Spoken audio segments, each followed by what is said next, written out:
Chapter 309, Found it. Everyone agreed with what Xiao Xian said. As it is, Shao Erlang and his brother's opinions did not matter. They could go about themselves if they were not convinced. Qi, you can divide the work among everyone.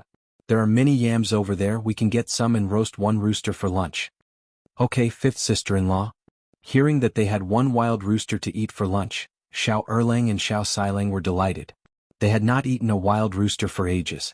They had not gotten much from the first section of the family recently, so they could not counter Xiao Xian when she proposed this. Shao Erlang said, I am so tired. What about me roasting the wild rooster and you can go and find some wood? Brother third, you can do some other work as well.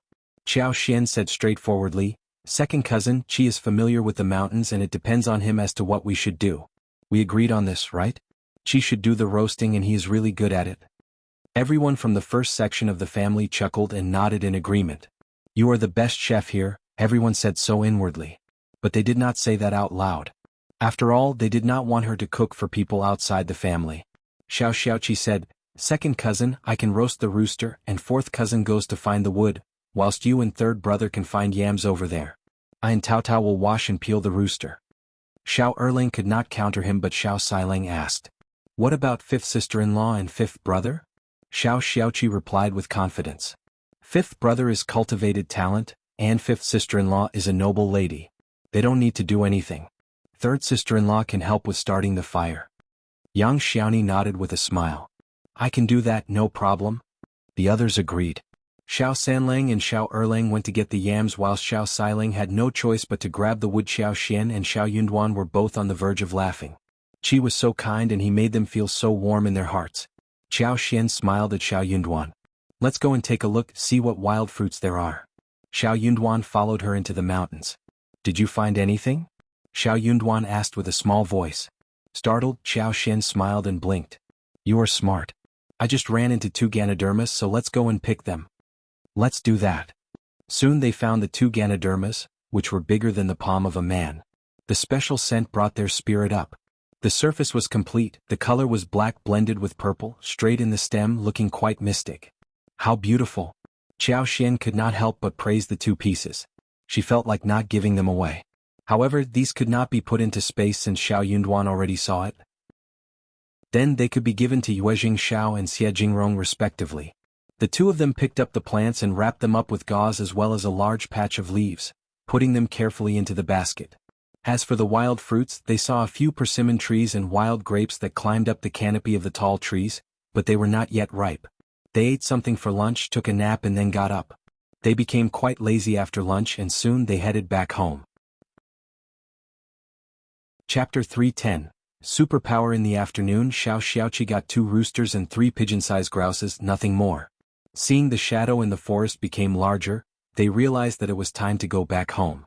Shao Erlang and Xiao Xilang got quite anxious. They had their eyes widely open, seeking honey. But honey wasn't so easy to find even if they made efforts. On their way home, Xiao Xian found a very special-looking orchid in the forest. Orchids grew nicely in the woods. There were patches of such plants everywhere, which were good to decorate the garden, yet worth not that much money. Xiao Xian could tell directly if any special kind was sprouting within. She pretended as if she were picking the mushrooms. She walked over and picked them up. She found a few more of them and took them all. She placed them in the space without anyone noticing it. Thanks to the superpower, Xiao Xian was not that careful when it came to the dangerous forest. She walked ahead absent-mindedly. Suddenly, she sensed a strong pain on her finger and saw that she had been bitten by a black, large centipede. Her snowy and skinny fingers became swollen and she was in a lot of pain. Xiao Xian's face changed. She had not yet done anything when she sensed that some electrical life stream was going into her fingers as if washing away the dirt. Suddenly, the black blood rushed out and the poison inside her finger went away. A short while later, the swollen part faded away and the pain was suppressed. Only a tiny narrow red spot of wound was seen, and the stream-like power went all over the body. Xiao Xian looked at her finger in astonishment. She smiled. Good, her superpower knew exactly what it needed to do. How thoughtful. But she wondered if this function of healing could work on others too. Xiao Xian's heart throbbed. She was so excited. She planned to use it on the chicken, ducks and geese at home first. If it worked, it would be so wonderful. Soon after, she went back, smiling at her husband. Darling, it is getting late, what about going back home? Xiao Yunduan looked at Xiao Xian, wondering if he could figure something different about his wife. Her eyes were sparkling as if she had run into something cheerful. Was it because they had teased their cousins? Xiao Yunduan smiled and found that reasonable. It was the second section of the family who asked for this treatment. Yes, it is getting late, let's go home. Okay, good, let's go home. For dinner. I all nodded in agreement. Xiao Erlang and Xiao Xilang were not very convinced, but they understood that it would be very dangerous to wander about when the sunlight went away. So they had to agree in distress. The mushrooms and wild bamboo shoots in the mountains could be seen everywhere. They had enough in their basket on their way home. They had many mushrooms, yams, wild bamboo shoots as well as roots of kudzu vines. Xiao Erlang and Xiao Xilang were forced to carry them home too. Chapter 3:11. Not promised. They were not very happy to do the hard work, but if they did not offer help, the first section of the family might leave them halfway. So they had no choice but to carry the load and walk on. Back at home they were given one rooster and some yams, nothing more. Xiao Erlang and Xiao Xilang were very disappointed. What they wanted was honey. But as they thought about this, they believed that it was because they were not so lucky today. After all, if honey was so easily seen, the first section of the family might have made a fortune already. But thinking that they had a wild rooster for dinner, the two of them still felt quite cheerful when they went home. Chi, are we going tomorrow to find honey? Xiao Erlang and Xiao Xilang were still quite interested. Xiao Xiaoqi turned to look at Xiao Xian subconsciously. Xiao Xian blinked at him and nodded slightly. Xiao Xiaoqi smiled. Sure. Xiao Erlang and Xiao Xilang were excited again. Xiao Taodao asked, Fifth sister-in-law, are we still taking them to the mountains tomorrow? Xiao Xian smiled. We are not going tomorrow. She can take them. They love having fun in the mountains, right? They were so shameless after being taken care of by eldest uncle all these years. They knew no rules. Those who had the way of getting rich depended on their own abilities. No one would just come and demand a share. Why would those who knew how to make money take someone else along for a free ride? Everyone smiled after hearing that. Xiao Xiaoqi nodded with a smile. Okay. I will give my two cousins a big tour. Xiao Xian smiled and praised him. Xiao Yunduan was going to take the imperial examination, and he needed to keep his reputation intact. Hence, Xiao Xian tried to keep her methods low-profiled when using them upon the other sections of the family. Most of the time, she would make them give up the matter by themselves. Otherwise, they would keep pestering the first section incessantly. The following day, Xiao Xiaoqi took the two cousins into the mountains again. Xiao Erlang and Xiao Xilang were both quite cheerful. They believed that when they found the honey they could get a big portion. Xiao Xiaoqi was just a young boy who was very easy to deal with. Xiao Xiaoqi went into the mountains and traveled around easily. He intended to make them suffer by taking them up into the high mountains, weed-filled forests so that the two cousins got really tired. They failed to find the honey after one whole day of roaming around. In fact, they ran into some wild bees. Xiao Xiaoqi dashed off and the two cousins did the same too. By evening they got very distressed as they came home. But Xiao Xiaoqi was quite motivated and asked, Are you coming tomorrow? Xiao Erlang and Xiao Xilang looked at each other, not knowing what to say. Still? Can we find honey tomorrow? Xiao Xiaoqi burst out in laughter. I can't promise that. Then, they were not going. Xiao Xilang asked him in return. It is so strange. Why can we not find it? Xiao Xiaoqi pursed his lips. If it were so easy to find, we would have made a fortune by now. Chapter 3:12. Purposeful. They had actually already made a fortune because of their fifth sister-in-law's guidance. Moreover, they were going to build a large house by the end of this year. Xiao Erlang and Xiao Xilang were mute suddenly. Just drop it. Xiao Erlang felt a bit scared as he thought of what they had experienced today. We are not going tomorrow. He was not going there anymore. It was too exhausting. Also, there was no guarantee that they could find the honey anyway. Who had the time to travel about in the mountains? Xiao Xiaoqi smiled inwardly but showed a very disappointed look on his face. All right then. Ms. Zhang and Ms. Niu were both very disappointed as the two of them reached home. Still nothing? Xiao Erlang and Xiao Xilang were simply too tired to talk. How can it be so easy? The two of them fell asleep as soon as they reached their place. Ms. Zhang pursed her lips. I think the first section did it on purpose? How could they find so much honey whilst Erlang and fourth brother found nothing? I saw they had so many jars of honey. Annoyed, Ms. Niu intended to ask Ms. Fang about this, but then she thought of how Ms. Fang would react. Reluctantly, she gave up the idea of confrontation. She might get mocked by Miss Fong if she went up to argue with her. That is, honey, my sons can go and look for it themselves. They are sure to find a mess. Zhang looked down at her mother-in-law, who was too timid to interrogate the first section of the family. She could not stand it any longer. She went to the first section of the family and finally ran into Xiao Xian and Tao Tao, who had been picking vegetables in the field after she waited for a long while. Ms. Zhang went up and said sarcastically, "Fifth sister-in-law, you must have done that on purpose, right? How can you be so stingy? You know that we don't have much money. Still, you don't want to help us make money. Eldest uncle and eldest aunt were not like this earlier. But since the moment you came here, everything changed. You are trying to estrange us. Aren't you afraid of being blamed by our ancestors?" Xiao Tao got really annoyed. "Stop it. You can talk with my parents about this, not my fifth sister-in-law." Ms. Zhang became angrier as she sneered. "Tao Tao, you have become bolder too." "You?" Xiao Xian patted her arm and smiled. "Tao Tao is confident, beautiful and bold, now no one can bully her. Also, whether you have money or not has nothing to do with me, second sister-in-law. Your thinking is wrong. As for the honey, you can go and seek it yourself.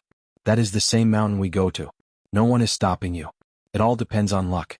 We also can't find it every time we are there. As for your accusation that I am creating a rift in the family, why didn't I know that? What about telling me in detail? Is it because we refused to work for you for free and did not offer you free money, hence you are saying this? You know that it doesn't make any sense, right?" Ms. Zhang shivered and stammered. "You don't lack money. You just don't know how hard it is to be poor. You can help us, why not do it? You talk big, but the truth is that you are so selfish." Xiao Xian felt shocked. Was this what Ms. Zhang was thinking? So were the other sections of the family, right? Chapter 313. Into Province. Xiao Xian said, "It is never easy to make money, and you can't simply have others do everything for you. Let me tell you, we are getting richer, but you are never going to get a penny out of our wealth. Only if you work hard and earn every penny one by one will you have a chance. But if you don't work hard and hope to get everything for free, you will get nothing." Ms. Zhang looked at Xiao Xian with hatred. She did not take in anything Xiao Xian said. It seemed that Ms. Zhang was the most extreme one from the second section of the family. That was so unexpected. Xiao Xian found her annoying but also pitiful. That was because her parents had taught her something against morality. But this matter had nothing to do with her. It was all her family's business. Before Ms. Zhang could say anything, Xiao Xian left with Xiao Tao Tao. Xiao Tao Tao whispered, "Fifth sister-in-law, second sister-in-law looks so scary. How did she become like this? She was not like this before." Xiao Xian shook her head. "I don't know. She only focuses on her brother and is probably stimulated by what happened last time." Xiao Tao Tao could not understand it and said, "But she is married now, and even if she wants to help her own family, she can't just steal her mother-in-law's money, right?" Xiao Xian smiled. "She knows nothing. We can't become like her. We should stay away from her." Xiao Tao Tao understood this point very well. After a few days, Yuezheng Shao's men came to fetch the last batch of watermelons. The good weather had saved the watermelons. They were large and refined on the surface with a layer of smoothness. The shell sounded crisp upon knocking. They seemed to be wonderful watermelons. The men from the Yuezheng family were surprised and glad to receive such good watermelons in the last batch. Xiao Xian gave them a dozen more and the rest were kept at home. She planned to plant some more with the seeds she kept back. Miss Su intended to take some seeds to her own family and she approved of it. She could give some spare ones to the others who needed it. Xiao Xian and Shao Yunduan proposed that they wanted to visit the province. The coachman and page boy of the Yuezheng family nodded without hesitation. They were in a good relationship and they were welcome anytime. Xiao Xian decided to bring the 600 lipsticks along, and Yuezheng Shao did not need to send anyone else over to fetch them. She even had hundreds of mint-smelling lip balms ready with her. Shao Yunduan and Xiao Xian talked with the family about this, seeing that the Yuezheng family had sent their men over to fetch the watermelons. Miss Fong did not stop them. Her son needed to check the place ahead of time to learn about the imperial examination, so that he could be more prepared. Shao Xiaoqi and Xiao Tao Tao were very happy that they could tag along. Miss Fong felt even more assured when they had company. So she approved of that proposal too. That is the province. There are so many things over there. I want to visit the place too. Xiao Sanlang felt so jealous and looked at Xiao Yunduan with a look of begging. Yang Xiaoni nodded excitedly. She wanted to tag along as well. Before Xiao Yunduan said anything, Miss Fong hit Xiao Sanlang on his head. Drop this idea. You should stay at home and get the wood. We will be so busy during the harvest season that we won't have time to get enough firewood. You can help us chop more wood. Tao Tao and Ms. Qjao can keep each other company, and she can run errands for your fifth brother. You will be superfluous there. Chapter 314. Examination. Xiao Sanlang scratched his head and sadly gave up. They all laughed. Xiaoqi said, "Don't worry, brother, I will bring a lot of good food to you." Only then did Xiao Sanlang feel better and said happily, "Don't forget about it. Just buy me as much good food as possible. I will try them all. I will give you money." Xiao Sanlang and Yang Xiaoni were so generous now that they had some money. They had already eaten almost everything available in the town. Miss Fang glared at them upon hearing that. "Hey, you should know how to save money. I know that it's your personal money, but you need to keep some saved for tough times. We have a long way to go. Don't get greedy. You are married now, think about the long term." Xiao Sanlang did not care but mumbled. "We make money because we need to spend it. We can make some more when we don't have any." Miss Fang snapped. "Didn't you hear what I just told you?" Yes, Mom." Xiao Sanlang got startled and answered almost instinctively. Miss Fang asked him sternly, "You haven't spent much, right?" Xiao Sanlang felt a bit guilty as he stammered, No. Shao Xiaoqi, Jiao Xian and Tao Tao exchanged a smiling look amongst themselves. How much Xiao Sanlang and his wife spent was unknown to Miss Fang and eldest uncle, but the others knew it well. They had easily bought 2 or 3 liang of snacks from the town. Miss Su was so concerned about their expenditure, and always complained about them spending too much to her husband. Xiao Dalong also found her words reasonable and talked to Xiao Sanlang about saving some money. Xiao Sanlang nodded yet still continued with his behavior. Miss Fang suspected his breezy words. "Really? Come here." Miss Fang pinched Xiao Sanlang's ears. "Show me your savings. I won't take your money, I have more than you have. I just want to check it." Xiao Sanlang and Yang Xiaoni turned pale. "You don't have to bother, Mom." "Yes, Mom, you don't bother." The more they behaved like this, the more skeptical Miss Fang was. "No. Take me there." Jiao Xian and the others left the place quietly. Something was going to happen soon and they needed to escape. Sure enough, the couple had to let Miss Fang check their money and was scolded badly. Miss Fang ordered them to give her half of what they earned so she could save it for them. Xiao Sanlang and Yang Xiaoni did not dare to counter her words. On the day when the men from the Yuezheng family came over, they packed the watermelons and went onto the wagon together. Jiao Xian and the others rented another wagon when they reached the town, since the wagon had many watermelons on it already. The 2 wagons went forward together. They could reach the province by the evening since they started early. They were all excited, including Jiao Xian, who came out for a long-distance trip for the first time. She lifted the drapery and checked around. Everything was so new for her. Most importantly, they had the Yuezheng family with them and they were completely safe. They stopped for lunch at a restaurant in the town and soon moved on. Chapter 315. Province Translator. Ileni translations. The road was quite smooth but still the wagons shook and were not so comfortable. Yet the gang of young people laughed and talked on the way, feeling both satisfied and excited. By the evening, the sun had set and they eventually approached the province. The road became wider and flatter, and more pedestrians and wagons appeared on it. Many wagons looked quite magnificent. These were not something seen in the town. Before they reached the center, they had already sensed how bustling the environment would be. As the wagon finally reached the center, it became even more crowded. Wagons were noisy, and the wide and straight streets were lined with various shops. Everything looked tall and luxurious, dazzling and overwhelming. This is the province. The real bustling province. Yes. This is what a province is like, much better than the county. Shao Xiaoqi and Xiao Taotao could not help but feel amazed. Jiao Xian smiled. "Let's find a hotel to stay in. We will have enough time to have." Shao Xiaoqi and Xiao Taotao nodded. They were looking forward to it. Xiao Yunduan waved goodbye to the 2 servants from the Yuezheng family, and told them that they would visit them the next day. The 2 servants nodded and told them where they should find accommodation and did not leave until they told the coachman how to reach there. The 4 of them asked for the best rooms next to each other. Jiao Xian and Xiao Taotao shared one whilst Xiao Yunduan and his brother shared the other. They were keeping each other company when they were traveling outside. They were all quite tired from the day's trip. They did not go out for dinner but remained in the hall of the hotel and ate some simple food. The province was more than bustling. There were various dishes with high prices. The 4 of them ordered 4 local special dishes as well as 1 soup, which tasted great.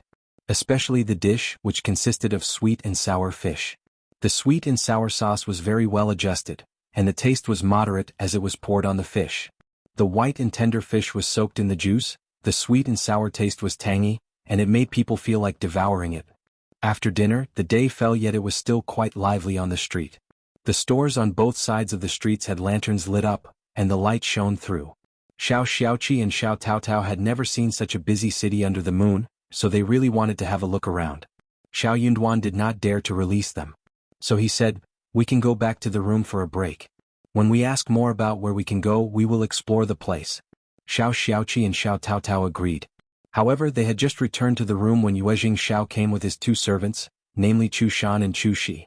Xiao Yunduan and Jiao Xian were surprised. They felt that they had been given a lot of respect. Yuezheng Shao really treated them as good friends, otherwise he would not have come over. The three of them were seated in the elegant room in the hotel and chatted happily. When Yuezheng Shao asked Xiao Yunduan their purpose of being here, Xiao Yunduan confessed to him honestly. "Brother Shao, your idea sounds wonderful. You should definitely come over to have a look around. I will ask and see who can be your best communicator and will tell you about it soon. Sounds okay?" The Yuezheng family knew a lot about the province, thus could go around very easily. Xiao Yunduan did not turn him down but smiled with a greeting. "That sounds great. Thank you, Brother Yuezheng." Yuezheng Shao waved his hands. "Don't mention it, Brother Shao." Later, Yuezheng Shao spoke with the couple about how popular lipsticks were. He was so excited while telling them about it. Chapter 316. Meeting lipsticks had become the absolute favorite of young ladies and madams in the province. They were so proud of being able to get each color. Yuezheng Shao did not put the lipsticks into the market in bulk, so the ladies and madams were even more eager to buy them. The news had spread to the neighboring cities as well. Some young ladies and madams even asked their housekeepers to stand in queue just to buy them first, or asked their locally residing relatives to purchase some for them. His cosmetic stores were selling many things due to which they had earned a great deal. Yuezheng Shao had decided to set the price at 5 liang for each. After deducting the cost, he could earn 2 liang for one, which was already enough for him. After all, the lipsticks could be sold out no matter how many there were on the shelf. Due to this single item, the store had earned tens of thousands of liang a month. In addition, the powder, blushers and all helped him earn even more. That was just one small store. But the lipsticks became far more popular than he had expected, so he raised the cost by 2 liang for each, so one lipstick costed 7 liang then onwards. He had intended to raise 5 qian for the ones Jiao Xian brought with her this time. Jiao Xian had brought some new colors on this trip, which interested Yuezheng Shao even more. Jiao Xian took them out and showed them to him, whilst making an explanation about it. Yuezheng Shao bought all the lipsticks and lip balm she had with her this time. He could not help but say emotionally, "The lipsticks are sold out so easily. Brother Shao and sister-in-law, give me as many as you can. My elder brother was here a few days ago and he was interested in the lipsticks as well. If they can be sold outside the province, we will definitely expand our business. I look forward to seeing a big business growing out of this." Qiao Xian was quite glad as well. She exchanged a look with Xiao Yunduan and said gently, "Of course we will, but not right now. Young Master Yuezheng, thanks for your understanding." "Of course I understand." Yuezheng Shao smiled. "We can always wait for big business." Although they did have some stock, he said to the public that the lipsticks were not so easily made, so the production could not be raised.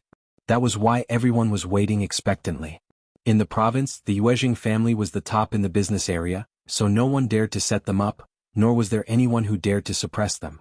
Also, he was prepared to get Jingrong involved in it by giving him 20% of the shares.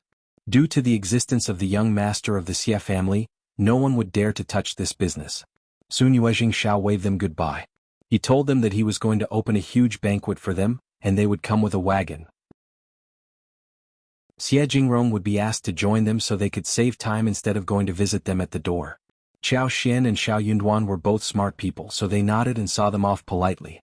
When the waiter was cleaning up, Xiao Yunduan gave him 2 qian and asked him more about the Yuezheng family. Those who worked at the restaurant were always up to date with the gossip.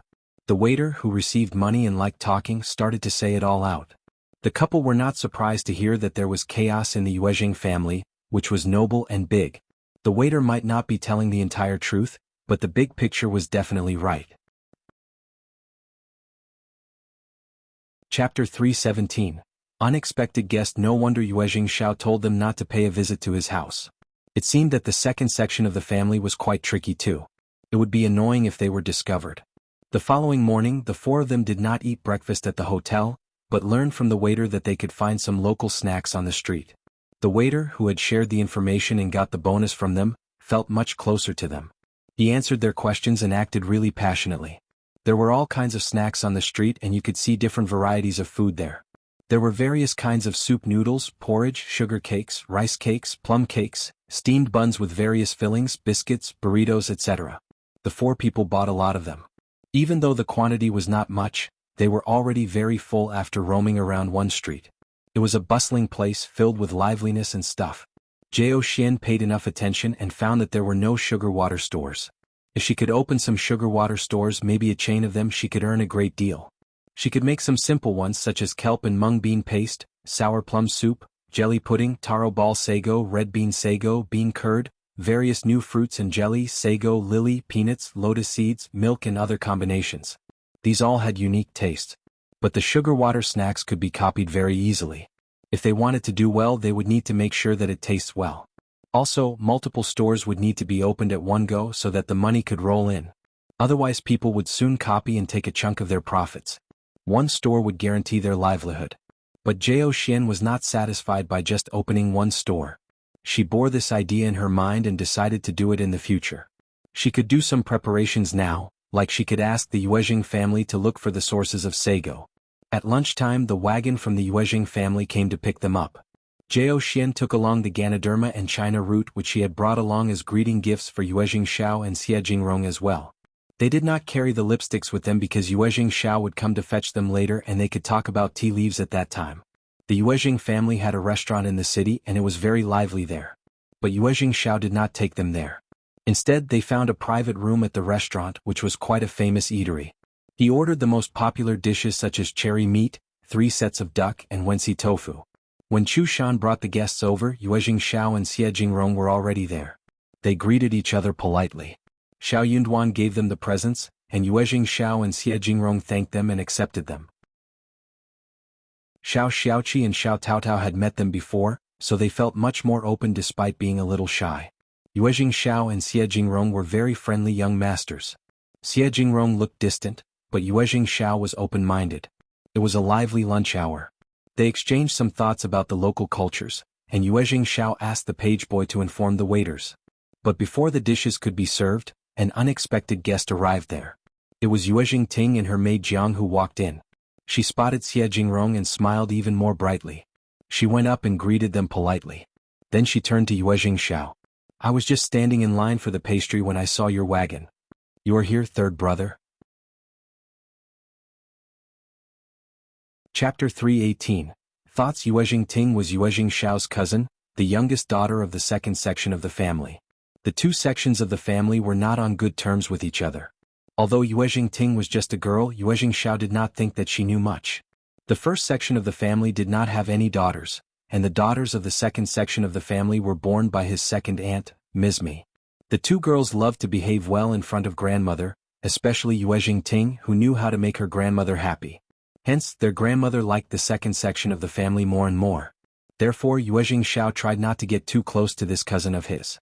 He disliked her even more when he discovered that this cousin loved to follow him just to get close to Jingrong. It seemed that his grandmother, second aunt and second uncle understood that the girl was not a match for the lineal grandson of the Xia family, so they did not say a thing on the surface. But he did not think that Yuezheng Ting's parents were not aware of what their daughter was planning. They were just pretending not to know or see. They were hoping for a miracle. If Jingrong fell for Yuezheng Ting, the whole thing would fall in place naturally. Even if Jingrong did not fall for her, Yuezheng Ting's name would not be ruined because she had her cousin as a shield. It was not easy to see if Yuezheng Ting was here on purpose. She sounded harmlessly nice when she claimed that she was here buying things for her grandmother. Yuezheng Shao could not drive her away, so he smiled. "What a coincidence. Have you eaten lunch? You can join us if you haven't." Yuezheng Ting chuckled and smiled with her eyes blinking. "Ah, well, I was going to go back home for lunch, sorry to trouble you." Yuezheng Shao smiled and introduced Shao Yunduan and his family to Yuezheng Ting. Yuezheng Ting could see that Xiao Xian was plainly dressed, but she had never seen them before. She was curious and greeted them politely. Then she saw Shao Xiaoqi and Shao Taotao, who seemed too timid to raise their heads. Yuezheng Ting sneered inwardly but showed no look on her face. She just ignored them and smiled at Yuezheng, Xiao and Jingrong. They talked about the good things they knew, their orchids, banquets and all. She tried to cater to Jingrong. Jingrong was not very talkative, but he did not pretend to be distant. Before Yuezheng came, he and Shao Yunduan were having a good conversation, but he fell into silence when Yuezheng came over. Unless Yuezheng asked him of her own accord, he would not respond to a thing of his own accord. Yuezheng had not yet managed to see her third brother and Jingrong together for a long time, and on this rare occasion she believed that Jingrong would stay more patient and talked more. But Jingrong was so annoyed and so was Yuezheng Xiao. What a shameless person. Xiao Xian and Shao Yunduan had sensed the hidden trouble between them. They exchanged a look and felt helpless. Yuezheng Xiao and Jingrong had to let the show go on. So, they needed to finish the whole meal from beginning to the end. Xiao Xian could sense that Shao Xiaoqi and Shao Taotao were nervous. She smiled at Shao Xiaoqi and patted Shao Taotao's hands, saying with a smile, "Let's eat, the dishes are expensive, don't waste them." Chapter 319. Contempt. Shao Taotao burst into chuckles spontaneously, hearing what Xiao Xian said. She felt more relaxed as well. She nodded at Xiao Xian and answered with a small okay. The two girls did not make a big move of it, but Yuezheng happened to see that. Yuezheng not only needed to pretend that she were elegant, but also tried to find some topics to start the conversation. The whole thing was very tiring. Moreover, Jingrong seemed quite uninterested, and did not seem to have any intention of speaking with her. To top it, her third brother disliked her even more. That made Yuezheng feel rather annoyed. It was quite embarrassing as well. Since Jingrong did not want to speak with her, and she could not continue to pester him, she glanced at Xiao Xian and Shao Taotao. "Mrs. Xiao, you are on a good term with Miss Xiao. Where are you from? I have never seen you before?" Xiao Xian smiled. "We are just running some small business outside the city. It is quite normal that you have never seen us before, Lady Yuezheng." Yuezheng chuckled and threw a look at Yuezheng Xiao. "You are demeaning yourself, Mrs. Xiao. My third brother is a very picky person. Ordinary business people do not impress him, let alone be his friends." Yuezheng felt increasingly confused. Her third brother was a very picky person and only a few people had managed to become his friends. If Shao Yunduan were alone here, she might have understood what happened. But Xiao Xian was a woman and she was here with her brother-in-law and sister-in-law. It looked so strange. How important did her third brother consider the whole family to be? He was treating the whole family to such a huge lunch. Xiao Xian continued making up some stories. At the same time she showed a surprised look. "That is really nice of young Master Yuezheng. Well, when young Master Yuezheng passed by our village, it happened to be raining very heavily. So, he sought shelter under our roof and had a wonderful chat with my husband. We came to the town today and ran into them again, so..." Yuezheng Xiao let out a sigh of relief upon hearing what Xiao Xian said. He immediately reacted. "Mrs. Xiao, you are very friendly. You treated us well the other day and now it is my turn." Yuezheng smiled and nodded, losing the interest of speaking with them any more. She understood that this family did not seem to have the chance of becoming her third brother's friends. Well, they were just being polite with each other. The long lunch was finally finished, and Shao Yunduan waved them goodbye, leaving with Xiao Xian and his brother and sister. Yuezheng Xiao did not have a very happy and easy family either. Yuezheng Xiao lowered his head slightly in an apologetic way, and did not get up to walk them out. They had just left when Yuezheng Xiao said to Yuezheng, "You can go home now. I and brother Xia have other affairs to deal with." Yuezheng smiled bashfully. "Third brother, where are you going? Take me along too." It was okay for women and men to go out together with family accompanying them. But Yuezheng Xiao did not have any interest in taking her along. He smiled and said, "Girls should not go where we are going." Yuezheng got startled and her face reddened. She could not insist upon following along. So, she had to pretend as if she knew nothing and smiled. I will go home first, I am leaving now." Having said that, she left with her maid. Yuezheng Xiao let out a sigh of relief and smiled at Jingrong. "Honestly, brother Xia, when are you getting married? Don't be so picky. Just get engaged and marry as soon as possible." Chapter 320. Too kind. As long as Jingrong was engaged, Yuezheng would leave him alone. She was just too annoying. Jingrong showed a weak smile. "I can't lose my whole life for this tiny nuisance, right?" Yuezheng Xiao laughed. Then he sighed. It was so annoying that someone just had no idea how they should behave. In the wagon, Yuezheng's face sank. Jiang said angrily, "Third young master behaves way over the top. How can he say such a thing in front of you? Let's tell Madame Yuezheng about this so he can be punished." Irritated, Yuezheng Ting snapped at her. All right, what is the point of telling Grandma about this? Grandma would just tell him not to do that and that was it. She did not want to look more irritating in his eyes. "You are simply too kind, miss." Jiang mumbled. "But why is third young master not helping you? Isn't that a good thing for the Yuezheng family after all?" Yuezheng Ting bit her lips and said nothing more. That was exactly what she was thinking. It would be a good thing for the whole family. But her third brother was not helping her and also pretending not to know a thing. That was so disgusting. She was growing older and older, and would need to get engaged to someone else after a couple of more years, if she didn't manage to get the man she wanted. But she was not convinced.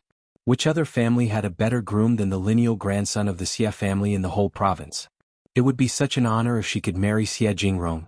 Everyone was going to be jealous of her. More importantly, she had the chance to make it happen. Her third brother and Xia Jingrong were good friends. As long as he helped, she would have at least 80%, if not 100% chance to get him. She really fancied Xia Jingrong personally as well, keeping aside his background. Xia Jingrong was such a handsome man that was attractive to everyone. Yuezheng Ting felt so annoyed. She decided to think of a better way to make this happen. Yuezheng Ting was just thinking when she heard Jiang speak. Look at that, isn't that young Master Shao and his family? It was cloudy today, not very hot, and Xiao and the other three walked back to the hotel, strolling along the street. Yuezheng Ting cast an arrogant look at her and rolled her eyes. She had no interest in looking at them. Jing sneered. Poverty. They could not even afford to ride in wagons. In the afternoon, Yuezheng Shao and Xia Jingrong visited the hotel again, and exchanged business matters with Xiao. They also talked about the tea leaves. They were quite confident about the future. As for the colleges and the scholars whom Shao Yunduan would like to visit, the Xia family knew it all. Xia Jingrong gave him the advice and even expressed that he would send a page boy to tag along. With Xia Jingrong's page boy around, he would remind Shao Yunduan and help him reach the right people. In the process, he would not become a target for people to get jealous about or attract too much attention. If Xia Jingrong went there with him, Shao Yunduan might be the topic of gossip among the scholars in the whole province. This seemed to be a proper arrangement. Shao Yunduan thanked him politely. Xiao was quite glad. Xia Jingrong was such a friendly and considerate person. Xia Jingrong also expressed that he would treat them for another meal after a few days. After speaking with them for a while, the two friends left together. Chapter 321. Gifts. The two of them returned home and opened the presents given by Xiao and Shao Yunduan respectively. Both of them were shocked. China roots were of excellent quality, very difficult to obtain, though not so difficult for them. But Ganoderma was really rare. It was bigger than a man's open hand, thick and well-patterned, black in color and flawless. It emitted an attractive herbal smell. What they did not know was that Xiao had put the plant in space for a few days and used her superpower to make it better, so it was far better than the ordinary kinds. These were indeed precious things. Each of them should be worth more than 2,000 liang, and could not be bought easily. They both believed that Shao Yunduan and his family did not buy them and must have found them in the mountains. They should know that this plant was very precious. But they gave them away as presents. What precious gifts! Brother Shao and his family are so generous. It is wonderful. Yuezheng Shao ordered Chu Shan to wrap up the plants and deliver them to his mother in the outskirts area. His father was still sick and the plants were good for health. They should come in handy.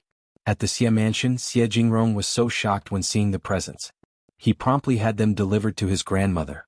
Madame Xia was so happy that she kept smiling. You all say that I adore Jingrong more, but look at how much he loves me.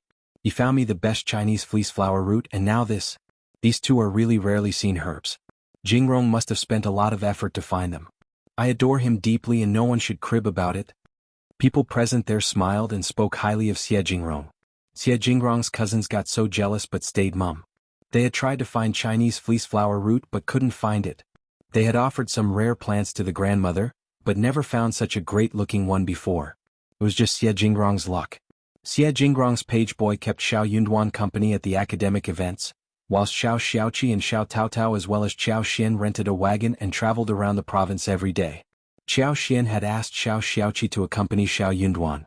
But Shao Yunduan turned that idea down. He insisted that Shao Xiaoqi should keep Xiao Xian and Taotao company. He did not think that two girls should travel alone in the town. They were friends with Yuezheng Shao and Jingrong, but the two of them were far away. Xiaoqi was a man and he should be of some help in case of any emergency. He also gave the coachman a lot of money, telling him to pay more attention to them and he would receive an extra bonus for it in the future. The coachman felt quite happy and agreed. Xiao loved traveling. She made a specific plan and went about with Xiaoqi and Tao for shopping and food tasting. Xiaoqi and Tao got so excited and obeyed Xiao's order dutifully. They visited many places of interest before it turned hot, and returned to the town at lunchtime to eat at a recommended old restaurant. Chapter 322. Shopping. They took a nap at the hotel and at 4 in the afternoon, they went to a few stores and some other leisure places, before joining Xiao Yunduan for dinner. Xiao Yunduan felt quite jealous after hearing Xiaoqi and Tao's talks regarding where they had been and what they ate, bought and saw in the morning. He threw a quick look at Xiao. He had not yet spent much qualitative time with her outside. He needed to find a good time to walk with her. After a couple of days of shopping, Xiao bought quite a lot of things which were not easily seen in the town, like clothes materials, embroidery threads, blushers, silk flowers, small, beautiful jewelry, various seasonings and dry food ingredients. Province and town were different. Xiao was very happy to see sun-dried shrimps, abalones, sea cucumbers, hairtails, conchas, sea scallops and yellow croakers. She bought a lot of each kind. She would buy the snacks and long-lasting pastry one day before they returned home. She even visited the pharmacies trying to see if she could get any fresh ginseng. But unfortunately she could not find any. Good ginsengs were rare but all were processed, not originally growing. Xiao had to give up finding fresh ones. She was very interested in plants, fruit trees and expensive flowers and woods, so she spent some time there too. It was not the best time to plant flowers, so there were not many available except for some pots. Xiao did not need any of those. She went to visit some florists and check their flower gardens, but none was good enough for the space. Finally she bought some plum trees, different kinds of grapes and peach trees. She was going to pick them up one day before they went home. The fruits of these could be eaten in the next year.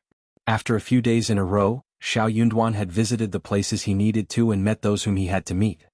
He had obtained much knowledge and was more confident about the imperial examination next year. The following day, Jingrong asked them to visit him at the side mansion, and they decided to leave after 2 days. After dinner the day turned dark and Xiao Yunduan asked Xiao, "What about taking a walk around? Just nearby?"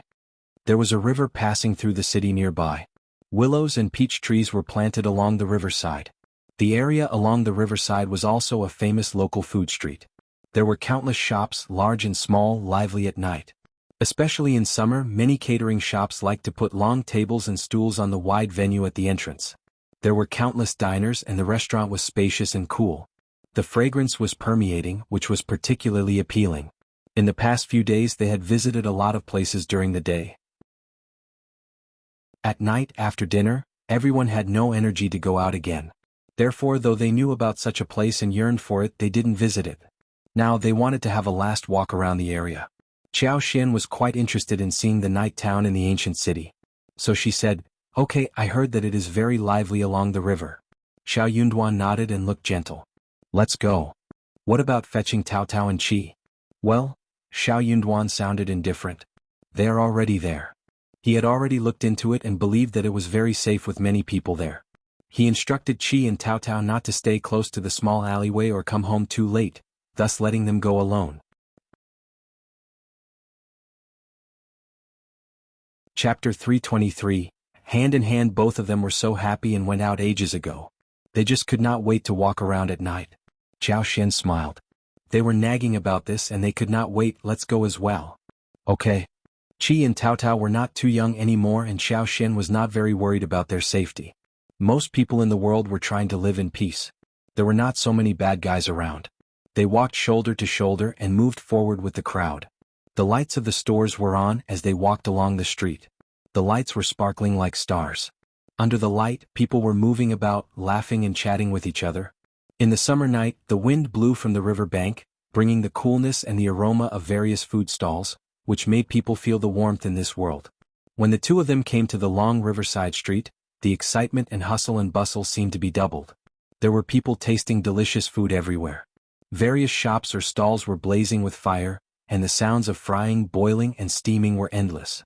The aromas of various foods were stimulated and collided with each other, and the fragrance was particularly attractive. In addition, there were many shops selling various kinds of cakes, candied fruit, roasted seeds and nuts, sugar man, candied haws, and more, which made the street lively and bustling. Xiao Xian was shocked. She had not expected that the night streets in this era would be so lively. What a pity. We should not have come post-dinner or even lunch. We should have starved ourselves for a day before coming to this place. Xiao Yunduan laughed when he heard that. We can take a walk first, and if we feel like eating we can eat some, or we can come again another time. Yes. Xiao Xian smiled and nodded as they continued strolling around. They passed by a store full of dried fruits. Xiao Xian bought some sugar-coated plums. They walked and ate as they came to the riverside. The lights on both sides of the river were reflected on the water surface. The gently flowing waves shook the light and shadow, and everything became gentle and blurred. The two of them stood under a big willow tree, feeling the cool breeze and looking at the river view, surrounded by lively people coming and going. Suddenly the two of them looked at each other and smiled lightly. Xiao Xian pinched on the plum and passed it to Xiao Yunduan's lips. Her long eyelashes blinked as she said with a smile, "Want to try, darling?" Xiao Yunduan stiffened. He had heard her calling him darling numerous times, and by now he was used to it. But at this time he felt that his heart was throbbing hard. Her slender and white fingers brushed his chin unintentionally, and the faint, smooth and soft touch lingered for a long time.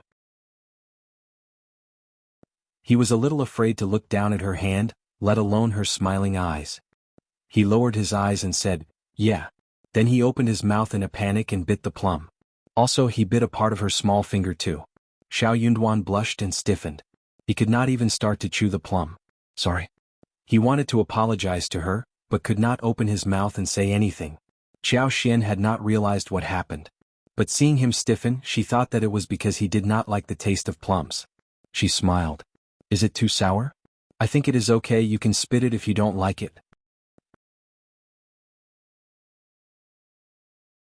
Chapter 324, Teasing. Nope. Xiao Yunduan finally understood what he should say. But the sour and sweet taste was on his tongue, stimulating every cell in the mouth. He mumbled, "Not sour, sweet." Xiao Xian suddenly realized why he had reacted in that way. She chuckled inwardly, feeling a bit proud. Her husband could be teased so easily? So thin-skinned? Xiao Xian added, "For real? You want to try one more?" Xiao Yunduan stiffened and looked at the girl in front of him. In the dim light, she had raised her head to look at him, her moist black eyes smiling a little. She was holding a plum in her slender hand and was holding it next to his lips. At this moment, he only had her in his eyes, and the lights from far and near and the noise of pedestrians coming and going had become the background. He opened his mouth slightly, approaching her hand cautiously. He quickly grabbed the sweet and sour plum, and hurriedly retreated, for fear that his lips would touch her finger again abruptly. Xiao Xian, she had intended to take advantage of him and tease him. She wanted to continue asking if he hated her or not. But this man was so honest that he just did not want to offend her. Xiao Xian laughed. "Well?" Xiao Yunduan did not dare to look at her again but pretended to cough. "You want something more? Let's go around?" "Sure." Xiao Xian looked at him and answered with a smile. She could not tease him any more but looked deeply at him. Just leave him alone. There will be more chances in the future. Also, he should focus on studies since the imperial examination was coming soon. She should not pursue him to start a romantic relationship at this time. It was not going to be an easy examination. The two continued to stroll forward. Xiao Yunduan was very careful to protect Xiao Xian, so that no one would touch or push her.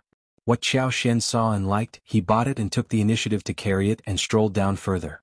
Though he didn't buy much, Xiao Yundan's hands were full on both sides. Xiao Xian supported that and chuckled. "I bought so many things already?" Xiao Yunduan smiled. "Not many, you like them." Xiao Xian felt her heart sweeten. She leaned her head and smiled at him. "Really?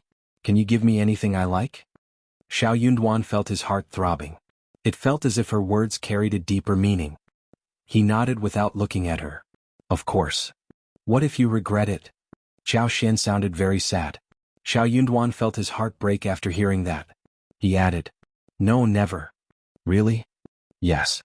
Xiao Xian's eyes sparkled as she said, "Oh, okay, but you should remember that only you can give me what I want, and you can't share it with anyone else." Xiao Yunduan was startled. Then he felt his heart beating fast. Right after he was taken aback. What did she mean? Was it what he was thinking about? Xiao Yunduan felt an urge to ask her but stopped himself. Chapter 325. Not possible. He was going to wait for a bit longer till he passed the examination. By that time he would be a good match for her and he could ask her then. Xiao Yunduan flushed and believed that she should like him too. For now he said nothing except for just 2 words, "Don't worry." Xiao Xian could sense that he was very resolute at the moment. She felt his heart soften and started to feel a bit guilty. She should not have teased him like this. They should have understood by this point that they were not going to divorce as they had agreed at the beginning. "I am not worried." Xiao Xian smiled and tugged at his arms. "Let's go back. Qi and Taotao should be back by now. They will be worried about us." Xiao Yunduan was very happy to be pulled by her. "Let's go." There was no better wife than her. She was nice to him and treated his siblings warmly too. They ran into Taotao and Qi on the way back to the hotel. Xiao Yunduan wondered how he felt when the duo had 2 more people joining them. He suddenly lost the sweet air which existed a while ago. The 4 of them headed back to the hotel together. As they were going into the room, Xiao Yunduan suddenly stopped at the entrance and looked at Xiao Xian. Xiao Xian seemed to have sensed that he was looking at her and she returned the look. As their eyes met, Xiao Yunduan stiffened slightly and panicked. He was feeling a bit strange. He was just about to move away when Xiao Xian smiled. "Good night." Xiao Yunduan also replied in a relaxed tone. "Good night." Then he hurried into his room. Xiao Xian chuckled and felt slightly emotional as well. She could not help but smile. Early the next morning, Yuezheng Shao came over with a wagon and took them to visit Xie Jingrong's abbey in the outskirts. Xie Jingrong's abbey was his personal property, which was located at Peach Flower Site, more than 10 miles away in the southern outskirts of the city. The abbey wasn't enormous but looked really beautiful. There were rockeries, a small lake and more. They could either go into the rockeries or row a boat in the lake in hot summer. Xie Jingrong's abbey was located in the valley, and there was a green lake outside the path. At the back of the abbey was a large bamboo forest that was well maintained. Passing through the bamboo forest was a maple forest. A white waterfall fell from the mountain, and the sound of rumbling water brought forth bursts of coolness. Xie Jingrong was already waiting for them when they arrived. Xie Jingrong was only entertaining them on this day. No other guests were around. Shao Xiaoqi and Shao Taotao both let out a sigh of relief. They were very afraid of running into strangers like Lady Yuezheng. That would be awkward. Rich families varied as well. Brother Yuezheng and Brother Xie were very different from others. Without any outsiders around, they talked happily. The garden was small and exquisite, quiet and elegant. Taotao could not move her legs when she saw the koi swimming in the water lily pond, so Xie Jingrong ordered his maid to bring fish food and accompany her to feed the fish. Shao Xiaoqi was quite looking forward to seeing the horses in the abbey when he heard about it. Xie Jingrong took them to see the horse. In the valley outside the manor, there was a small horse farm, enough for beginners to practice. Shao Xiaoqi was really excited. He touched and patted the horses, smiling happily. Yuezheng Shao laughed and sent away the coachman, offering to teach Shao Xiaoqi to ride a horse personally. Chapter 326. Good Things in Mountains. Shao Xiaoqi was a fast learner. Soon he could ride alone in the horse farm, steady and calm. Yuezheng Shao praised him with a smile. "Qi learns fast," Xie Jingrong added. "He seems to have established a friendship with the horse very easily." Xiao Xian felt proud and added, "Of course he is. He never fails in hunting." "Hunting?" Yuezheng Shao felt his chin and got very excited. "Qi, you are so talented. What about hunting together? I also want to go have a look at your mountain." They all laughed. Xiao Xian laughed too but felt a bit guilty. There were many things in the mountains.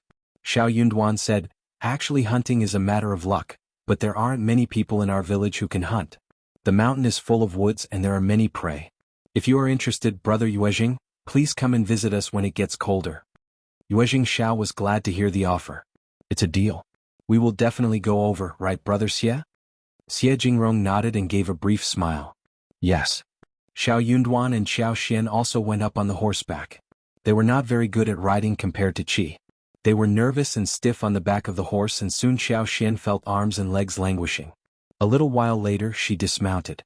Xiao Yunduan rode the horse for 2 laps and went off too. Shao Xiaoqi wanted to go beyond the horse farm, and Yuezheng Shao, who was in a good mood, decided to guide him from the back door. Jingrong turned to Xiao Yunduan and Xiao Xian. Yuezheng is very good at riding and the horse is mild. Don't worry, he should take care of Qi well. Xiao Yunduan and Xiao Xian nodded. They were not worried about Qi. He seemed like an active boy, but he knew what he ought to do and what not. The three of them returned to the abbey first. Tao Tao had been feeding the fish and looking out for Xiao Xian and the others. She came over the moment she saw them. Xiao Yunduan and Xie Jingrong were chatting in the pavilion, drinking tea, whilst Xiao Xian and Xiao Tao Tao just walked around randomly. Xiao Xian subconsciously started to pay attention to the plants. The plants were flourishing in the garden and lavender was blooming vividly. There were some other small flowers as well. Xiao Xian was more interested in fruit trees and vegetables, but they did not seem to exist here. So she stopped thinking about it. Well, the plants in the garden were all for show, and the fruit trees would be limited to pomegranates, persimmons, peaches and plums. She could go to seek some later. They ate lunch at the garden. Xie Jingrong hired the chef from the mansion, who had been busy getting ready for the lunch. The chef cooked one whole table of dishes for them. Yuezheng Shao teased his friend by saying that he managed to eat the dishes only because Xiao Yunduan and his family were here. Xie Jingrong had never treated him so well like this before. They spent the afternoon rowing late, and after dinner the sun set and they left the abbey. Yuezheng Shao took them back to the hotel. Brother Xie's abbey is so nice, so beautiful too. Of course the province just looks so different. But I love our home more. Me too, but I want to buy a horse. Xiao Yunduan and Xiao Xian were amused by Xiao Xiaoqi and Xiao Taotao's conversation. Xiao Xian smiled. You behave very well. Also, I agree with you. When we make more money we will build a huge abbey, alright?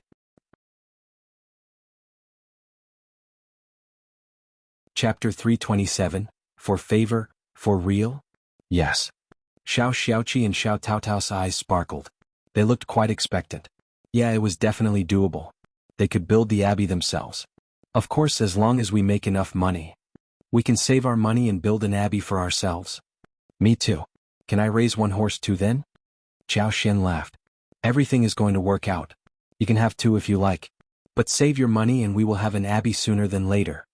Xiao Yunduan added too. Your fifth sister-in-law is right. We will have an abbey as long as you help your fifth sister-in-law in her work. He was going to work hard as well so that she could live a peaceful and leisurely life, and not worry about the Qjao family. The following morning Xiao Xian headed out. They had made a deal the day before. Yuezheng Shao sent 2 wagons for them so Chu Shan would keep them company while on the way back home. The sprouts from the florist as well as many things filled up one entire wagon. Yuezheng Shao and Xie Jingrong both gave them presents to take back. Xie Jingrong gave them 2 jars of ginseng wine, as well as some delicate pastries that were made by the chef in the mansion. He also gave some handwritten transcripts which were excellent articles from previous examinations. These articles were easy to procure for the Xie family, but for those outside the family, they were valuable things which were difficult to collect. Xiao Yunduan and Xiao Xian were really grateful. Those were the exact things they required. Yuezheng Shao also offered some good food and things to use, including cubulos, donkey hide gelatin, spices and brocades. He was very generous. Yuezheng Shao and Xie Jingrong did not see them off personally. They were friends and did not need to stick to such useless formalities. Also, Xiao Yunduan was going to participate in the imperial examination next year, and when he went to the next level he could openly become good friends with Xie Jingrong, who would bring along his good friend Yuezheng Shao. That would work out smoothly. If he was known to have befriended the Xie family earlier, he might risk being gossiped about. Yuezheng Shao put the newly obtained lipsticks in the store for sale. Due to the limited stock, only 30 pieces were sold each day and each person was given no more than 2. If they failed to get even one, the consumers could buy items worth 10 liang at or make a booking for the next day. 10 liang was a huge amount. Even for people from the Xie family, the pocket money of the ladies would only be 2 liang monthly. Well, if the ladies had the intention of buying good stuff, they would always have ways to get their mother to buy them. Yuezheng Shao was very satisfied. This small store brought in a lot of profit for him every month. More importantly, he did not need to spend a lot of effort in building up the store. As long as he had lipsticks in stock, he could always buy some other things and sell them easily. Once home, Yuezheng Shao was asked by Madame Yuezheng to come over for a talk. Yuezheng Shao could almost tell what was going on. He nodded, changed his clothes and went for the talk. Yuezheng Ting must have reported him again. Yuezheng Ting wanted 10 lipsticks from him the day before, but he had turned her down. And now his grandmother was looking for him? What a coincidence. He could give her 1 but 10? Why? So that she could share them with others to lift up her reputation. Never. Yuezheng Ting was very irritating. She said that 10 lipsticks just cost a few hundred liang and that was nothing for her third brother. Why couldn't he give them to her? But someone needed to tell her that this money was not falling from the sky. Chapter 328. Yuezheng Xiao's relief. Yuezheng Xiao greeted his grandmother, and spoke with her for a few moments. Soon after, Madame Yuezheng started to ask him about the lipsticks. She kept blaming him for not caring about his cousin. As expected, she said that it was a matter of just a few lipsticks which only cost a few hundred liang.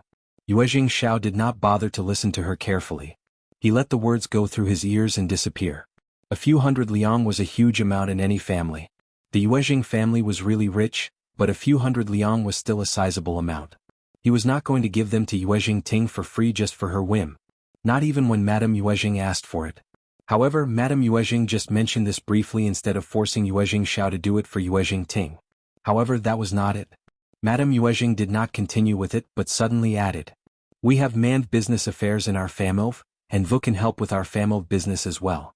You can just leave this store to Ting who can train herself. She can earn some money as well. She is a girl totally suitable for such a store. What do you think?" Yuezheng Xiao was not a stingy person. But he was disgusted by what he had heard. No wonder she did not pester him earlier. This was what she was thinking about. Seeing that he didn't say anything, Madame Yuezheng further said, "I will decide it for you, just give the store to Ting like the source and everything. Don't forget to teach her well." Yuezheng Xiao turned her down. Yuezheng Xiao smiled. "Grandmother, what a coincidence. I'm trying to train myself as well. I started it with my own money, not with the family money. I'm saving this for my wife, not others. If a cousin wants to train herself, why not pick any other store from the family business? Or she can open one herself if she likes." He was not working for the family. But for the business line from the northwest, his elder brother would have dropped it too. The two brothers worked hard not for the second section of the family to take advantage of. That's not how things worked. Madame Yuezheng was startled. She sounded a bit annoyed. "But it is just a small store, if Ting likes it." "But I like it too." Yuezheng Xiao smiled, but he did not mean to smile. He replied in a frivolous tone, "Grandmother, you know that I will never give away anything I love. Grandmother, spoil me once too, all right?" "Madame Yuezheng." Yuezheng Xiao smiled, got up and left. This child has been taught so badly by his parents. She was furious. The second Mrs. Yuezheng and Yuezheng Ting walked out of the room behind, and second Mrs. Yuezheng said, "Don't be mad, mother, Ting has forgotten what Xiao is like. He is right, just drop it." Madame Yuezheng sneered. "He is like this because his parents have taught him wrong." Yuezheng Ting pursed her lips and said in a muffled sound, "I love this store a lot. That is why I asked the third brother for it. How could he turn me down for just one thing I asked him for? How can he talk with you like this? Doesn't he feel guilty when he speaks with you like this, grandmother?"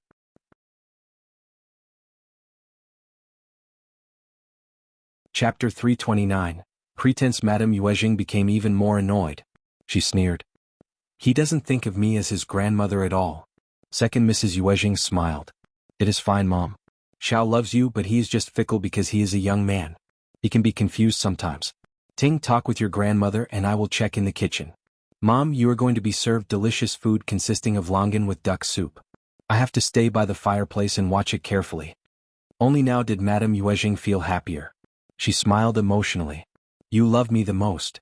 Yuezheng Ting blinked her eyes and said with a smile, "That is what we should." Madame Yuezheng laughed. By the time they finished with lunch, Madame Yuezheng was very happy. After that, the mother and daughter went back to their own yards. The mother and the daughter felt so uncomfortable after pretending to serve Madame Yuezheng well. That was why Yuezheng Ting did not like to speak with Madame Yuezheng. It was so tiring. She loved to be free and alone. "Mom, we can't let it go so easily, right? I really want that store." Yuezheng Ting was really unconvinced. If she could be in charge of the store, she would use the lipsticks to become friends with the ladies from the Xie family. Then she would have more chances to get closer to the Xie family. Third brother was so stingy as to not give that small store to her. Second Mrs. Yuezheng sneered and said, "What can we do if your third brother doesn't agree to it? We can't steal it, right? He is not a very easy person to deal with." Second Mrs. Yuezheng had already noticed the potential of the store when Yuezheng Xiao first promoted the lipsticks. She also got interested in it. Seeing that he had very little in stock, Second Mrs. Yuezheng even offered to find someone who could produce more for them and expand the business. That basically meant that she wanted to be involved in the process. The lipsticks business was different from the others. All ladies would try to suck up to them if such business was in her hands. Also, it was a very special way of making money, safe and generous. But Yuezheng Xiao turned her down. Yuezheng Xiao and his brother were not very easy to deal with. Second Mrs. Yuezheng had no way to force him to accept her proposal. She had expected that no matter what Yuezheng Ting said to Madame Yuezheng, the result would be the same. But she just wanted to make Madame Yuezheng hate the first section of the family some more and cause more trouble for Yuezheng Xiao. Yuezheng Ting remained unconvinced. Biting her lower lip, she said, "How can third brother treat us like this? I am his sister, but he is treating me worse than he treats that whole poor family?" Second Mrs. Yuezheng raised her eyebrows. "What poor family?" Yuezheng Ting pursed her lips and recounted the story when she met Shao Yunduan, Yuezheng Xiao and Xie Jingrong at the restaurant. Second Mrs. Yuezheng thought for a while and said, "That poor family might be related to your third brother in some way." Yuezheng Ting was startled. Second Mrs. Yuezheng said, "Your third brother never gets close to anyone so quickly. Moreover, young Master Xiao was with them too." Moved, Second Mrs. Yuezheng suddenly thought of how the whole family showed up after Yuezheng Xiao started the store. She could not find the source of the lipsticks because Yuezheng Xiao was very cautious all this while. Her staff could not trace it either. Second Mrs. Yuezheng sneered. Well, they could look into these poor people and her men could go about and dig out the truth. When she found out the source, Yuezheng Xiao would not be able to hold on to this business.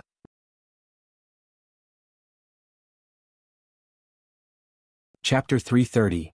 Province. Second Mrs. Yuezheng knew that her daughter could not conceal any secret, so she did not reveal this plan to her. Yuezheng Ting did not think of it as something of importance. She was more worried about her own marital affairs, so she could not help but start to mention Xie Jingrong again. The two of them mumbled to each other for a few moments before stopping. At Shaoding village, Xiao Xian and Shao Yunduan finally returned home in the evening. Their trip was quite long and they finally came back home and settled in. Miss Fang kept saying out of relief, "Good that you are back. I was so worried about you.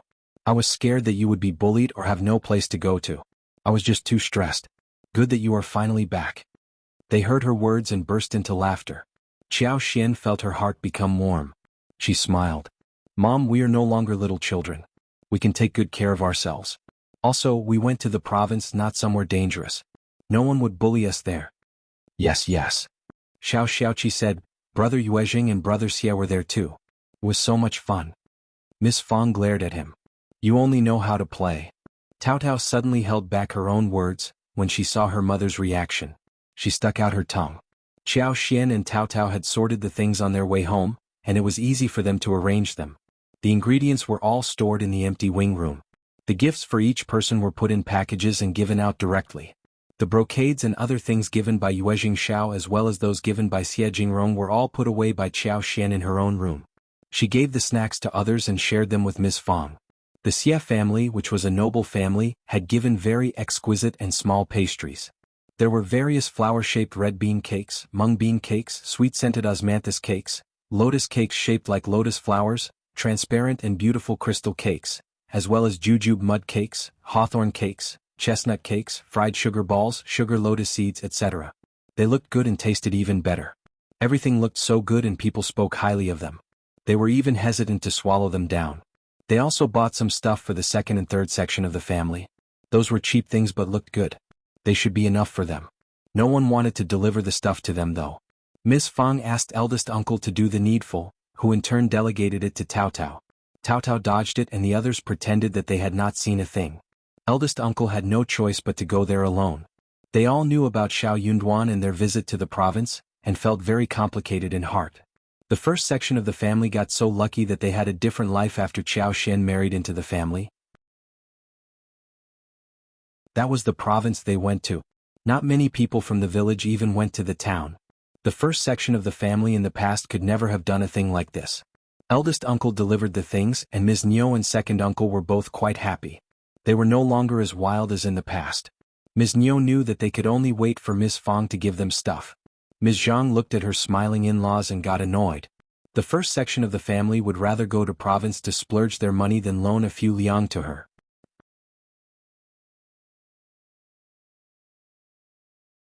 Chapter 331. Affairs. When eldest uncle came to the third section of the family, Xiao Liulang had also returned from college. Hearing that Xiao Yunduan and Oio Xian had gone to the province, Xiao Liulang was startled at first and then got quite uncomfortable. He smiled. Isn't fifth brother studying? What was he doing in the province? And he was away for so long, he dreamed about going to the province. But he could not go there unless it was for the examination. What were people like Xiao Yunduan doing there? Slightly startled, eldest uncle had no idea what his children were doing in the province. They just went there and did not say anything. Eldest uncle did not find it strange, thus did not ask. But when Xiao Liulang questioned him about this, he staggered. I don't know, they can do whatever they want. Xiao Liulang got up and said, Then? I will go and speak with him. Xiao Yunduan was just a cultivated talent who should go to the province next year. But he was there for so long. It must have been not just for shopping, but also to attend some events held by the colleges and poetry society, etc. He might have bought some books home too. The more he thought about this, the more Xiao Liulang felt jealous. He got really distressed again by the fact that he had not saved the second miss of the Qjao family at that time. But for Miss Qjao, Xiao Yunduan would not have gotten so lucky and had the chance to visit the province. Xiao Yunduan was not surprised by Xiao Liulang's visit. Xiao Liulang hit right on the topic after a few remarks. Fifth brother, have you heard any news or bought any related books? I should have gone there with you and checked it out ahead of time. What he meant ahead of time was before the examination date. Xiao Yunduan and Xiao Xian felt quite speechless. This man was not yet the cultivated talent, and the examination will not happen until mid-autumn day. Was he so sure that he would become the cultivated talent for sure this time? Even if he did make it, he would not have much time to read and review. Did he dare to do so within such a short while? Xiao Yunduan did not want to ponder over this question, thus did not say a word. Xiao Liulang could not help but ask sourly. Fifth brother, just tell me frankly. You must have visited some people during the days you stayed in the province, right? You visited some important people and heard some news too, right? Xiao Yunduan did not want to discuss this. Thanks to Jingrong and Yuezheng Shao, he did have a good harvest during this trip and he got to visit many people. He also learned a great deal from those experienced figures. Jingrong even gave him numerous precious documents. He could not tell the truth, feeling that Xiao Liulang would get jealous. He also hoped that Xiao Liulang could achieve the goal he wanted to. If he could pass the cultivated talent examination, he could definitely pass on some information to him, but not right now.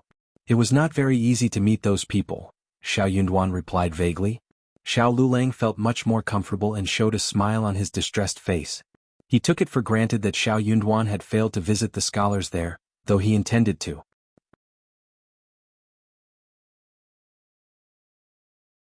Chapter 332, For whom, fifth brother, you are right. Those people are arrogant and they are not easy to meet up with. It is totally reasonable that they didn't want to meet you. Don't be upset. Xiao Yunduan smiled. Yeah. Anyway, this is your assumption. Xiao Liulang asked again. Fifth brother, but you must have bought some books home, right? Can I read them? Xiao Yunduan did not turn him down. He took out the books but did not show him the excellent articles. These were not useful for Xiao Liulang. Xiao Liulang leafed through the stuff and looked quite jealous. Fifth brother, can I borrow them and read? Xiao Yunduan said, They are not useful for you right now. You can have them when you become a cultivated talent. He needed these books and decided to study them wholeheartedly these days. He was not going to let Xiao Liulang borrow them away. He would not mind helping Xiao Liulang when he was not affected. But he was not going to sacrifice himself for him. Xiao Liulang was not worth it. Also, he needed to be guarded against this cousin of his. He was always so jealous of him. Since he got the books, Xiao Yunduan would not loan them out to Xiao Liulang. He would only allow him to make a copy. For some reason, Xiao Liulang started to believe that Xiao Yunduan had more opportunities to pass the examination. That made him both jealous and anxious, and he even started to panic. Xiao Yunduan was always far more excellent than him, though they started to study together. Xiao Yunduan kept going upwards whilst he remained still. What would others think of him under such circumstances? He would turn into a laughing stock. Fifth brother, I'm just borrowing them. You are too stingy to lend them to me? Or are you trying to stop me from making it to the next level? I'm not affecting you. We will bring honor to our family together. Eldest uncle heard that and added involuntarily. Yunduan, you can just lend them out to your cousin. If both of you make it, we will be so honored. Xiao Yunduan did not respond to his father. In his father's opinion, his brothers were all very nice people without any fault. That is okay. Xiao Yunduan said calmly, You can come and copy them. I need to use those books and so you can't take them away. But you can copy them. Xiao Liulang looked embarrassed. But I am going to take the examination soon. What time do I have for copying? Fifth brother, you are giving me a hard time. Xiao Xian could not stand it anymore. Who on earth was giving others a hard time here? Don't worry, these books are not very practical for you right now. They are useful for him as the cultivated talent. You can copy them when you become a cultivated talent. I bought them with great difficulty, not just with money. These are very precious for my husband right now, and it is not very suitable to loan them to you right now, okay? You are our cousin, and we allow you to make copies, otherwise we would not even show them to anyone else. Miss Fong looked annoyed. Liulang, it is your fault. They are not useful for you. What are you borrowing them for? Are you trying to slow down Yunduan? Xiao Liulang got annoyed. How can you say that, eldest aunt?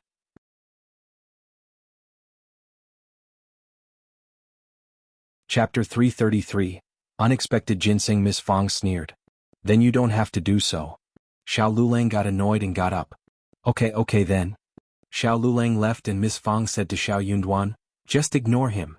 He must be ill-purposed and knows nothing. I wonder what books he has read. Xiao Yunduan smiled. Mom, I am not angry. You shouldn't be angry as well.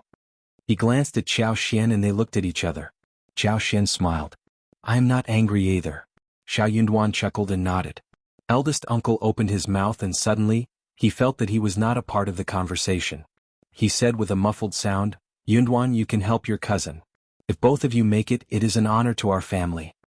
When he becomes a cultivated talent, I can definitely offer him any books he wants and answer all of his questions. Well, Xiao Yunduan did not think that Xiao Liulang was modest enough to turn to him for help. He would always try to start an argument with him on whichever topic it may be. Eldest uncle opened his mouth and did not have any idea what he should say. His son had already finished what should be said, though he did not think anything was wrong. After a while he replied in a muffled tone. Okay then. Miss Fong rolled her eyes but said with a smile to her children, you are tired too, I will get Miss Su and Ms. Yang to make some food. Ms. Yang always sneaks in some food whenever she is cooking. The following day Xiao Xian went through everything she bought from the province, which included cloth, needle and thread and some silk flowers which she shared with Miss Fong, Miss Su and Yang Xiaoni. Everyone was so glad to receive the presents. Xiao Xian was very curious about the 2 jars of ginseng wine. She opened them and checked them. She was startled the moment she opened them. The ginsengs were as thick as one's fingers, and the scent attacked the nose the moment she opened the lid. More importantly, one of the ginsengs even had a pair of leaves growing out of the surface. The ginseng was still alive inside. Overjoyed, Xiao Xian used chopsticks and took out the ginseng, sending it to her space. Instantly she saw how the ginseng went into the enriched earth. The leaves expanded and it looked greener. The space became more magical and lively. There were still many things that the space needed. When it reached a certain degree, something different would happen. Not only would space become stronger, but her superpower would become stronger as well. Then the plants would flourish more and the space would become better and better. Look at those that she had put inside. They were much stronger than before and the space became even more magical and lively. She was going to work harder. When roses bloomed, Xiao Xian and the others started to make lipsticks. They were better at making them now and were faster too. After this they went on to pick the mushrooms and wooden ears as well. Xiao Sanlang even went into the town to buy meat and ribs so they could make food with the fresh mushrooms. They chopped the meat, stuffed it with some minced green onion, made stuffed mushrooms, fungus and yam slices, boiled peanuts.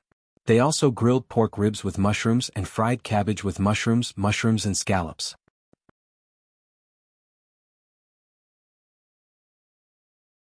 Chapter 334. Sweet osmanthus. The fresh mushrooms were thick and tender, smooth in texture and fragrant, suitable for all kinds of side dishes. Xiao Xian harvested some snow fungus as well. She saved the original to take the spore mycelium and cultivate more. If all went on like this, there would be a huge harvest of snow fungus soon. Sweet osmanthus had bloomed as well. Xiao Xian had more than 2 mu of sweet osmanthus, and she used some of her superpower to make them grow faster. Those flowers grew faster than ordinary ones and the flowers were not very huge. Xiao Xian was thinking that she should put in some more superpower so the amount could double. When the flowers were more lively, she was going to place 1 clean carpet below the tree, shake the flowers and extract oil from them to make lip balms. Also, she was going to save the extra ones for using them in perfumes. The sweet osmanthus did not bloom in a large quantity in the floral field, but many people in the village had osmanthus trees planted in the open space in front of their gates, some of which were decades old, with thick branches and cloud-like crowns. People could smell the refreshing floral scent from afar. Xiao Xian decided to buy some sweet osmanthuses from those households seeing the flowers blooming there. The price was 3 won for half a kilo. The trees in front of the house meant auspiciousness and could provide shelter. Also, the smell would be nice in autumn. The villagers never expected that they could make money out of it. The villagers were very happy about receiving the manav. They all went to Xiao Xian when they got the news. They were all trying to be the seller. Xiao Xian truly wanted to collect as many sweet osmanthus as possible. The more essential oils were refined, the better. Osmanthus could also be used to make osmanthus candy, osmanthus cake, osmanthus pie, and osmanthus sauce. After drying, it could be used as fillings for various snacks, porridge, and various sugar waters. It could also be added to make tea or wine. The fresh sweet-scented osmanthus was washed, added to honey and stored in a sealed container. With that, they could get sweet-scented osmanthus honey. If they had lotus roots, they could even make sweet osmanthus and glutinous rice lotus roots. Sweet osmanthus was, after all, a piece of treasure. Xiao Xian assured everyone, saying that she would buy as long as they wanted to sell. Then she took Ms. Yang, Qi and Tao Tao and visited house from house to collect the flowers. The ground was cleaned and a clean blanket was spread around the tree. Shao Sanlang climbed up the tree and shook the branches neither lightly nor heavily. Soon he saw golden osmanthus flowers pouring down like rain with a fragrant scent. Then they used broomsticks to gather them and put them into the basket carefully. They collected flowers in the morning and processed them in the afternoon. They could collect more than 10 kilos from those households. 10 kilos amounted to 61. Villagers were very happy to have got this much money. Widow's son had 2 large sweet osmanthus trees in front of her house. But she did not offer to sell sweet osmanthus, nor did Xiao Xian visit her. She was such a bitch. Her mother-in-law even had fights with her and Xiao Xian would not turn to Widow's son for this work. Widow's son could not humble herself to ask Xiao Xian. She was very jealous of her too. She was waiting for Xiao Xian to come to her, but Widow's son could not stand it when Xiao Xian did not show up. The sweet osmanthus trees outside her house were blooming in layers. There should be more than 10 kilos altogether.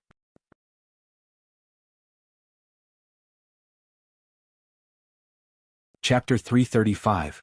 Nope, if she did not sell them, sweet osmanthus would rot after the season passed. That would be such a waste. This money could be earned without her making much effort. It would be such a loss not to make use of the opportunity. Widow's son cursed inwardly and could not sit still any more. Eldest uncle asked Xiao Xian. Miss Qiao, why did you skip Widow's son's sweet osmanthus? It is not good that we ignored her home, right? People might think that we are bullying a widow. Before Xiao Xian could say anything, Miss Fang snorted. You are just overly kind-hearted. That woman always badmouths us. We don't need her flowers. Also, if she wants to sell her flowers, she can come to us. That is how everyone else did it. Xiao Xian added with a smile. Yeah, Dad. What if she refuses to sell it to us because of the argument she had with Mom last time? That would be so embarrassing for us. If she comes to me of her own accord, I would accept them. Miss Fang said with a praising tone. Look how considerate Miss Qiao is. If she still claims that we are bullying her after refusing to come to us first, I will definitely teach her a lesson. And you too. Miss Fang snapped at elder uncle. Stop coming up with silly ideas. What if she simply doesn't want to sell the flowers and Miss Qiao asks for them? It would be totally embarrassing. Eldest uncle got stuck with words. He mumbled. But we are living in the same village. Then he continued no more. He had chatted with the land officer earlier today who mentioned it to him. After all, Widow's son was a woman who lived in the same village and it might not be appropriate to just skip her family. He found the words reasonable and thus told Xiao Xian about it. He did not know whether Widow's son wanted to sell her sweet osmanthus flowers. What if that was the case? Widow's son waited for a long while but Xiao Xian did not turn up, so she got really annoyed. They are just bullying me. Wait and see. After the rain it got cooler. The burning sensation of the sun shining on people had also disappeared. Although the sun was still bright and dazzling, the scorching temperature caused by it had obviously subsided. The sun shone brightly but it was not scorching. Mid-autumn day will arrive soon. It was time to eat crabs. For now all they could do was just to think about it. Crabs were in the river, but they were river crabs, thin and not meaty, most of which were just bones. Xiao Xian and Xianxia as well as Tao Tao had caught some before, but the crabs were not to be steamed. They could only be cleaned, chopped and fried with ginger and scallions. Only a small taste of crabs could be had. There were no big crabs for sale in small places in the county town. Some wealthy families were greedy for this bite, and they all asked the housekeepers of mansions to go directly to the province to buy them. Xiao Xian believed that when the tea field was set up at the Zhang village, she was definitely going to dig one pool stretching across 2 to 3 mu. By that time there should be all kinds of seafood such as fish, shrimps, crabs, snails and mussels available. Lotus root and water chestnut should also be cultivated, ready to eat at any time. It was time for them to pay back a visit to the other side of the family as Mid-Autumn Day approached. All married women, including Xiao Xian, needed to visit their natal homes on Mid-Autumn Day and Chinese New Year's Eve.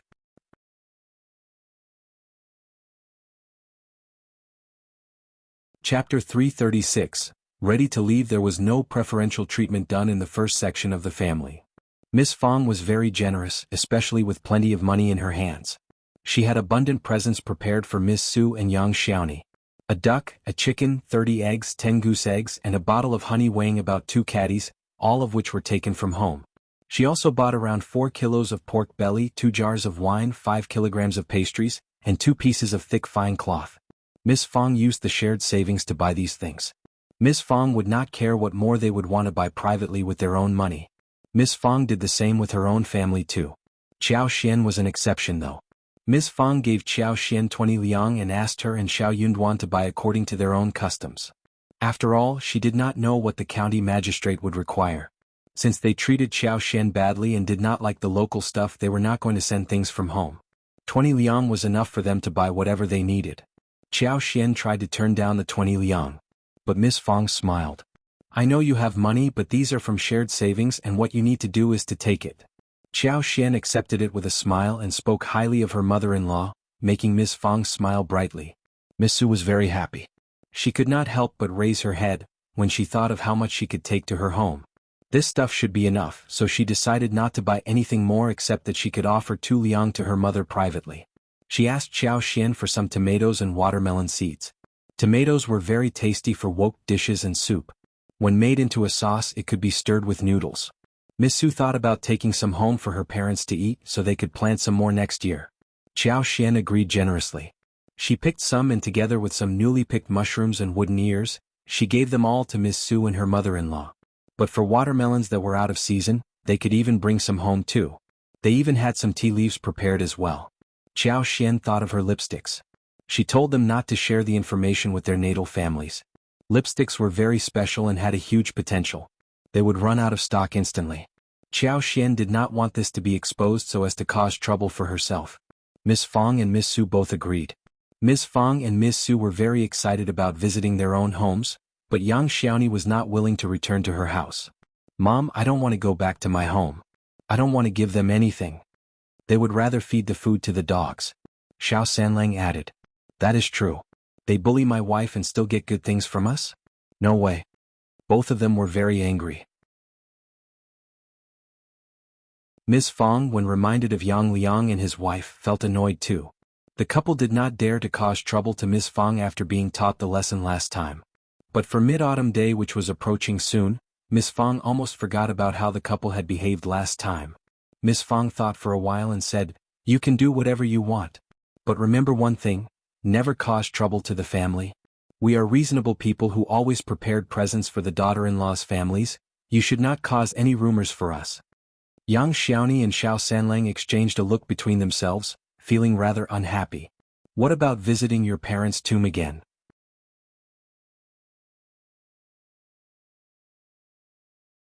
Chapter 337. Worshipping. Yang Xiaoni nodded directly. I think that's what we should do. Miss Fong. Anyway, they could do whatever they wanted. The couple behaved badly first.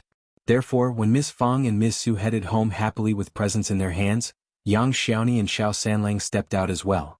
But they went to do the worshipping of the deceased. There was a whole chicken boiled in water and large pieces of boiled pork belly. There were cakes, wine, incense, candles, paper money, and each of them was carrying a hoe to sort out the graves and remove weeds. The couple did not enter the village but went to the tombs directly. Some people witnessed the scene and went to inform Miss Tian and Yang Liang about it. After all, what Yang Xiaoni did the previous time was shocking, and Miss Tian, as well as Yang Liang, had been laughed at till date over it. But Yang Xiaoni managed to marry into the Shao family, which was quite a lucky thing for her. Many people were curious whether Yang Xiaoni would bring the gifts to her mother's family for the mid-autumn day. She did, but she went to the tombs instead. Miss Tian got so furious when she heard the news. What is wrong with that damn girl? Does she think that she can look down upon us just because she has married someone rich? She needs to have her own home as the backup, otherwise she will cry to death without us. Yang Liang was very displeased too.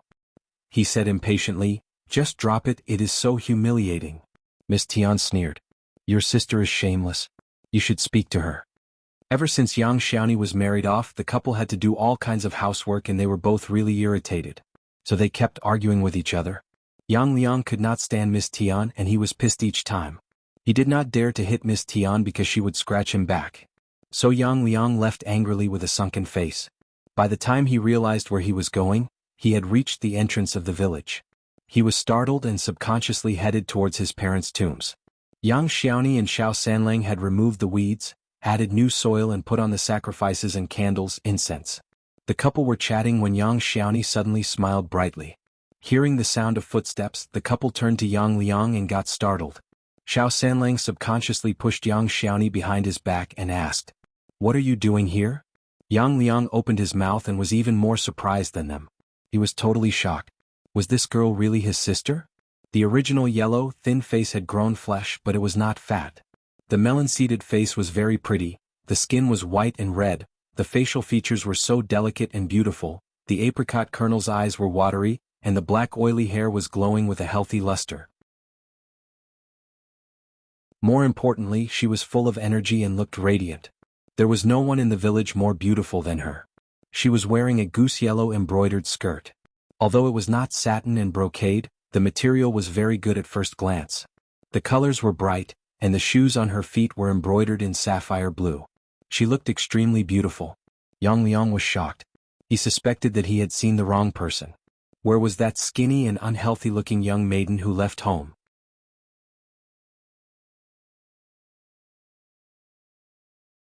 Chapter 338, Not Recognizable. Are you Xiaoni? Shao Sanlang sneered and rolled his eyes at Yang Liang. Of course she was. Yang Xiaoni looked at her brother, feeling as if it had been years since they last met. She felt quite empty-hearted right now. She did not hate him nor did she like him. She just regarded him as a stranger. She could let go of what they did to her, but she could not forgive him. She was not going to love them at all. From the day when she was driven out of the family on her wedding day, she decisively cut her relationship with her brother. Just clean up and let's leave. Yang Xiaoni said to Shao Sanlang. Shao Sanlang wanted to do the same and nodded.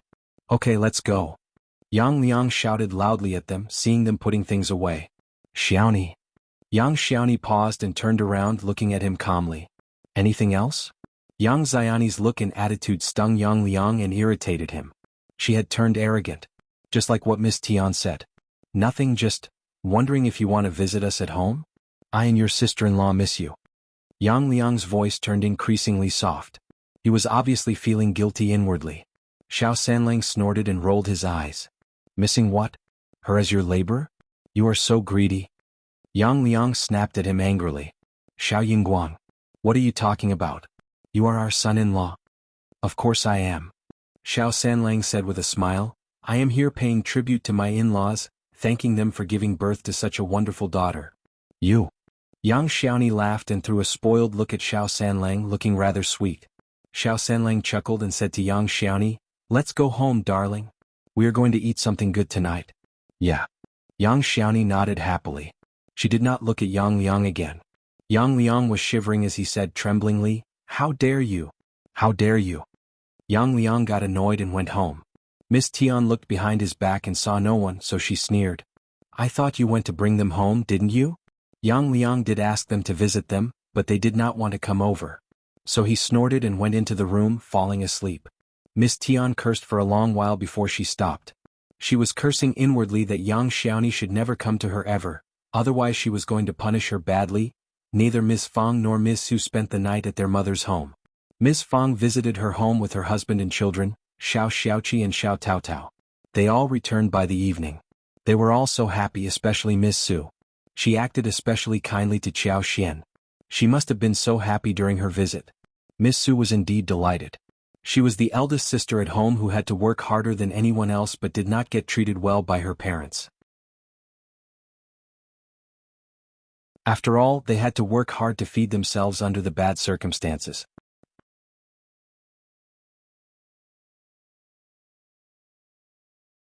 Chapter 339. Back to the Qjao family. She had younger siblings, so she needed to take care of them and had helped with housework as well. Miss Su had a younger brother and a younger sister, but the family was doing okay. Her parents favored the son but not in an extreme way. Miss Su was not incapable either. Ms. Zu's sister married someone better, so she kept showing off whenever they ran into each other at their mother's home. But this time Miss Su was no longer demeaned. She was so happy to see how jealous her younger sister was of her. But she was not that stupid as to reveal everything to her family and her sister. Still, she was very happy inwardly. Her sister would be so jealous of her if she really learned how much money she had saved and how well she was living. The following day, Qiao Xian and Xiao Yunduan went into the town and gave presents to Officer Qiao. Lu Yin followed along. Qiao Xian could have forced her to stay and find an excuse to counter Qiao Wei. But Qiao Xian knew her sister well. The more you tried to conceal some secret from her, the more she would pick on you. So, she brought Lu Yin with her and let her ask whatever she wanted to know. In this way, Qiao Wei would drop the intention of asking more. Remember what I told you to do? Qiao Xian threw a very calm look at Lu Yin. Lu Yin was startled and nodded nervously. I do. Don't worry, second miss, I remember everything. Lu Yin had already lost the intention of causing trouble since she had been through so much and was threatened by Qiao Xian. Also, she had become more down-to-earth than before. Second miss and the whole family treated her relatively well. Although she was stuck with all kinds of housework, they did not hit her. More importantly, the second miss was not less powerful than the elder Mississippi. If she became really angry, she could definitely ruin her. Qiao Xian added. Good. You should never reveal the secret when we are at the Qiao family. You don't have to respect me and my husband there. Act casually, purse your lips and roll your eyes whenever you want it, understand? You can just tell Qiao Wei whatever she wants to hear and you can even mock us. Xiao Yunduan almost burst into laughter. But Lu Yin could not laugh at all. She nodded constantly. Yes, yes, she was actually feeling quite nervous inside her heart. She had never expected that there would be a day when she was going to lie to Elder Mississippi. The couple went to buy presents in the town. They bought some boxes of pastries, 2 jars of wine and 2 chickens. That fit the status of the Shao family, and it looked as if the Shao family had spent a lot of money sucking up to the Qiao family. Otherwise, how could a poor rural family afford to buy so many presents? Xiao Yunduan looked at Qiao Xian and wanted to hold her hand, but stopped himself after all. We only stay for a while and will leave soon. Don't be angry no matter what they say. Qiao Xian smiled. I want and you should not either. Xiao Yunduan nodded and they smiled at each other. They knocked at the gate of the mansion and the guards let them in. Seeing Xiao Yunduan and Qiao Xian holding the things in their hands whilst the maid Lu Yin was empty-handed, the guards at the gate could not help but look disdainful. Second miss was such a failure. Even the elder Miss Cat was more precious than second miss, and Lu Yin was elder Miss Maid. What could second miss do about her anyway? The guards felt jealous. It seemed that Lu Yin must have been acting like an arrogant miss at the Shao family.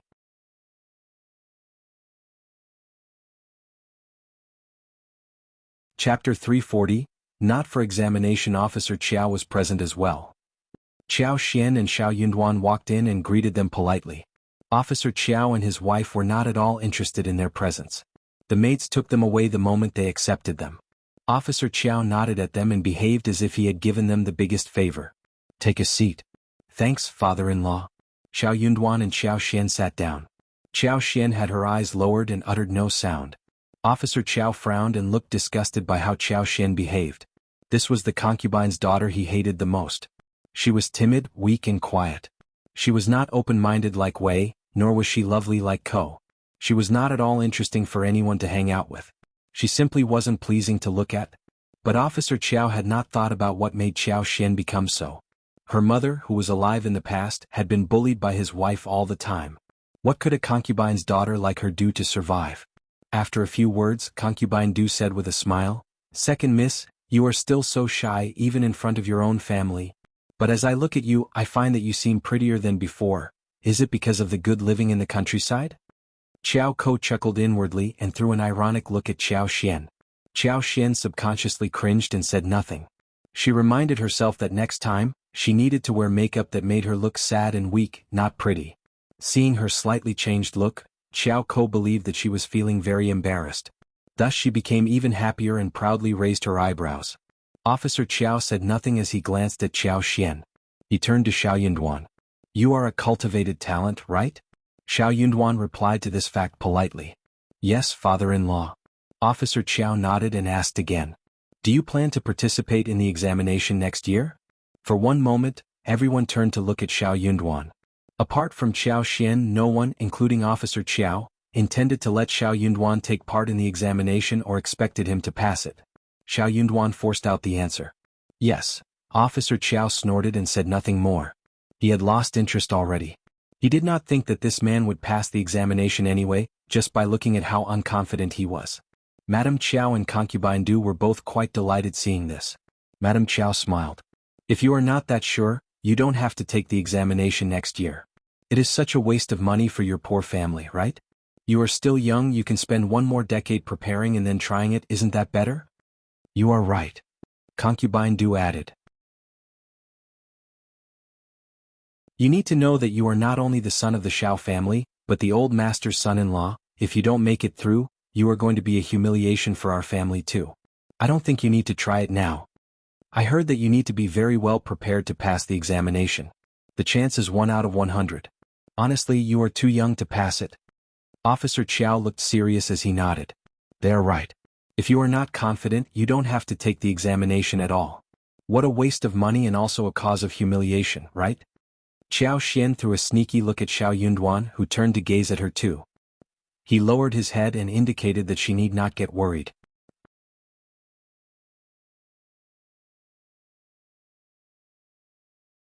Chapter 341, Showing Off. Parents-in-law. Concubine Du, your words are reasonable. I will bear them in mind. Xiao Xian found it funny that her husband had started to become sneaky. He bore those words in mind, but he did not accept the suggestion. Officer Qiao instantly lost interest in Xiao Yunduan. What could a cultivated talent do? A cultivated talent might be quite admirable at the village, but for him, a cultivated talent was nothing. If Xiao Yunduan was just a cultivated talent, he would likely remain this for the rest of his life. He was not going to waste any more energy on a man like him. Officer Qiao got up. You can sit here if you want to and have some lunch. Then he left, not offering them any reason why he was leaving. Seeing this, Madame Qiao got even more happier. She chuckled at them and said, You can stay for lunch before heading back home. Xiao Xian and Xiao Yunduan exchanged a look and nodded. Neither of them was interested in the lunch, nor were they invited with a sincere heart, but they still decided to stay for politeness' sake, otherwise they would be pointed at by the people in the mansion. The couple had the same thought. They did not want to cause any trouble for themselves. Madame Qiao ordered the servants to take Xiao Yunduan to have a seat in the hall whilst turning to Qiao Ko. Your second sister is barely home, you can take her to your room for a while. Okay, mother? Xiao Xian nodded with a smile and guided Xiao Xian to her room. The yard was not very large. Madame Qiao had a separate yard, so did Xiao Wei. But Concubine Du and Xiao Ko shared one. Xiao Ko did not like Xiao Xian, nor did she have any interest in receiving her. But as she thought about how she could show off in front of the girl, she was very willing to bring Xiao Xian over. She sized up Xiao Xian, who was dressed in an ordinary garment. She guessed that she had not worn expensive silk clothes for a long while and was not wearing any jewelry. She had not eaten any snacks or good tea for a while too, right? As she thought about this, Xiao Ko realized that it was worth the while to suck up to the lineal mother and sister. After the meeting was dismissed, Xiao Wei took Lu Yan back to her room and asked her about what she had experienced at the Shao family. Lu Yan had no choice but narrated the story according to what Xiao Xian had told her. Hearing that the Shao family shared one rotten and shabby house with just a few rooms and that Xiao Xian had to work in the field and mountains, Xiao Wei and the maids were all laughing loudly. That serves her right. Xiao Wei suddenly felt rather glad and snorted. Xiao Ko keeps talking nonsense. I know that a fragile and weak person like Xiao Xian would achieve nothing. Anyway, you can stay here. You don't need to go to the Shao family anymore. Xiao Wei did not care about the Shao family or Xiao Xian. She could give out a maid and take her back whenever she felt like it. What could Xiao Xian do? Okay, Elder Miss, thank you so much. Liulang was startled and thanked her happily. But she somehow felt very empty-hearted. She had been looking forward to seeing this day happen the moment she arrived at the Xiao family, but when the day finally came, she was not very happy but started to miss her time there. Qiao Wei did not sense that. She would never care about a maid and continued to laugh at Xiao Xian for a while longer before ordering them to get Xiao Xian and Xiao Ko over to her place. Xiao Xian was speechless when she saw Xiao Ko showing off in front of her for a long while.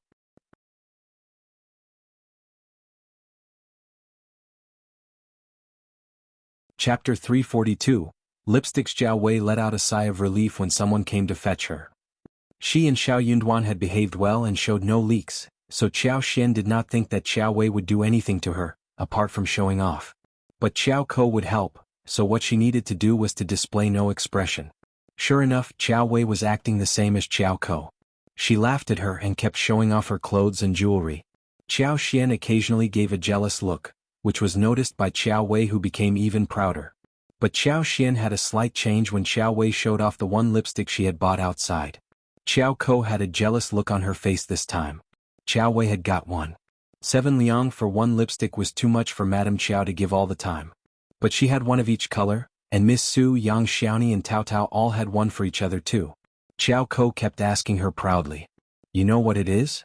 Xiao Xian tried her best not to reveal her look and laugh. She cooperated. What is it? I knew you would not know about it." Xiao Ko looked even prouder.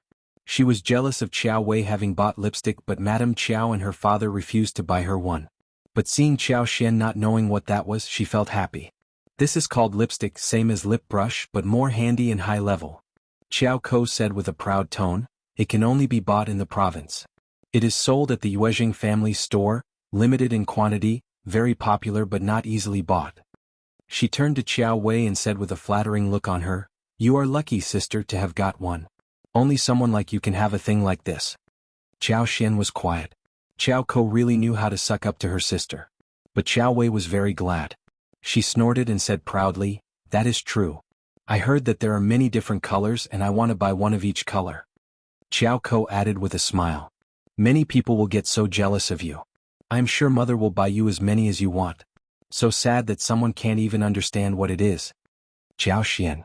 She glanced at Xiao Ko quickly with compassion. If they knew that the lipsticks were produced by her, they would get so jealous as to eat her up. Good that she had predicted this. She had kept it as a secret and was going to keep the secret for a long while. When they were done showing off, it was time to eat lunch.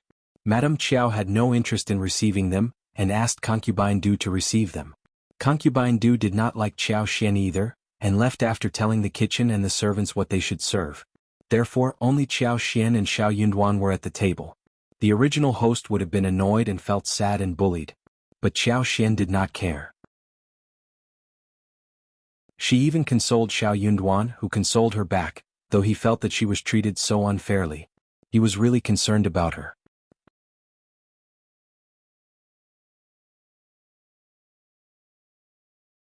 Chapter 343. For Festival. The couple had fun during lunch.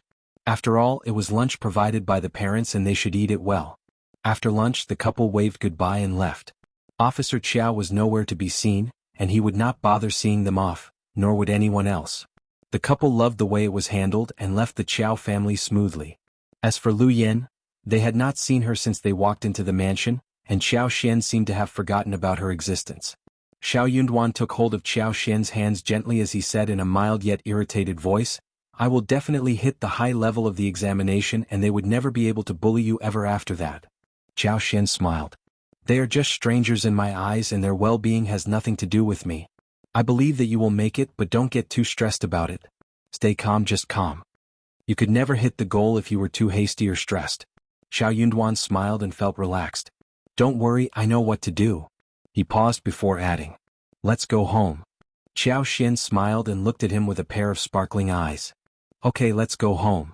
Soon it was mid-autumn day and they made mooncakes as well as many delicious dishes.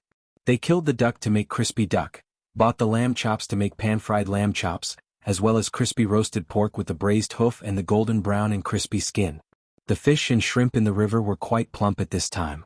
2 days before the mid-autumn day, Xiao Xian and Xiao Xiaoqi went to catch fish. They got a lot of fish and they were lucky enough to get 2 soft-shell turtles.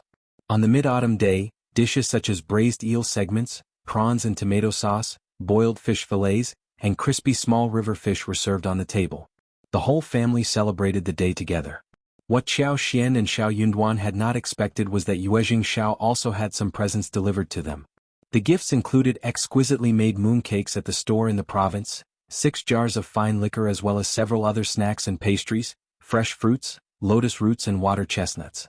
Xiao Xian and Xiao Yunduan accepted them happily, especially lotus roots and water chestnuts, which Xiao Xian was very satisfied with.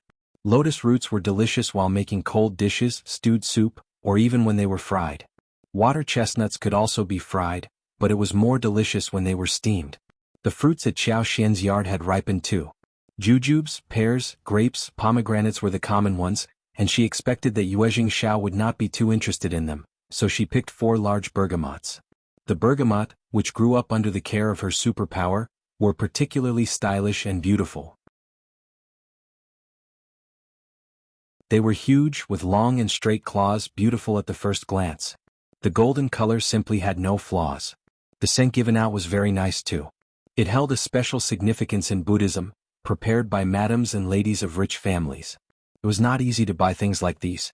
In addition to the bergamot, the figs were also ripe, and the branches were covered with dense fruit. Xiao Xian picked 2 full baskets and gave them to Chu Shan. There were fresh mushrooms and wooden ears as well. All of them were produced at her home, not very easy to buy. After the mid-autumn day, the days became colder. The rice was growing well and could be harvested within a month's time. They got more than 10 kilograms of honey wax from the honey in the floral field, which was enough for the lipsticks to be processed.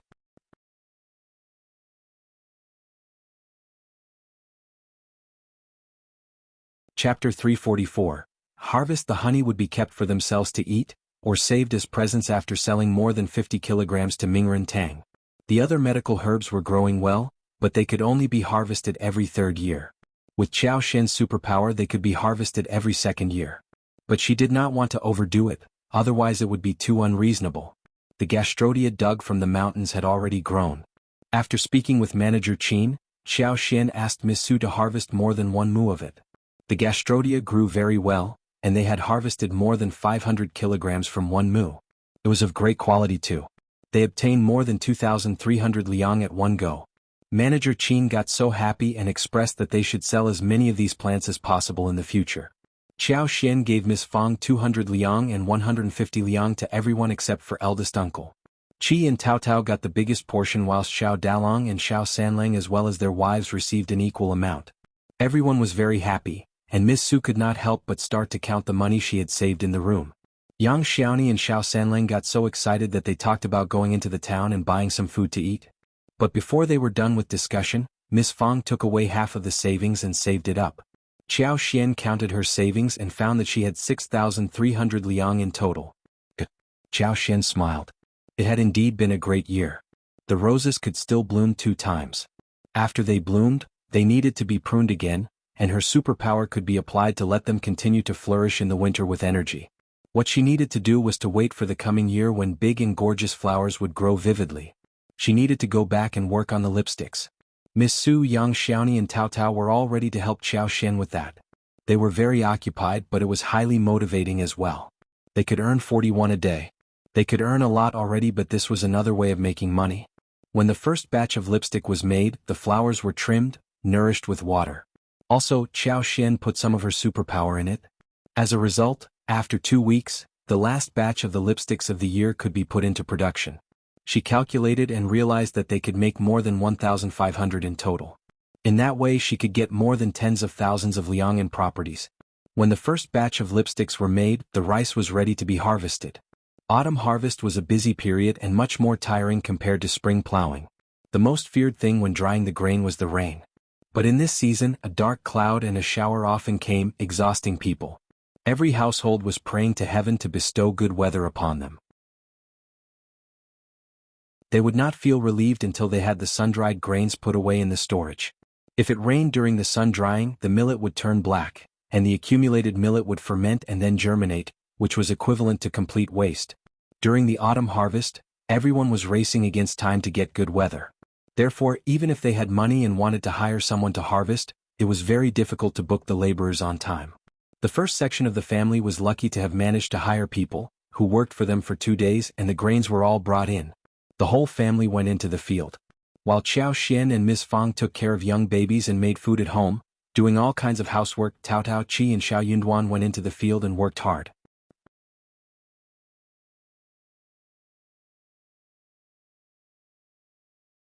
Chapter 345.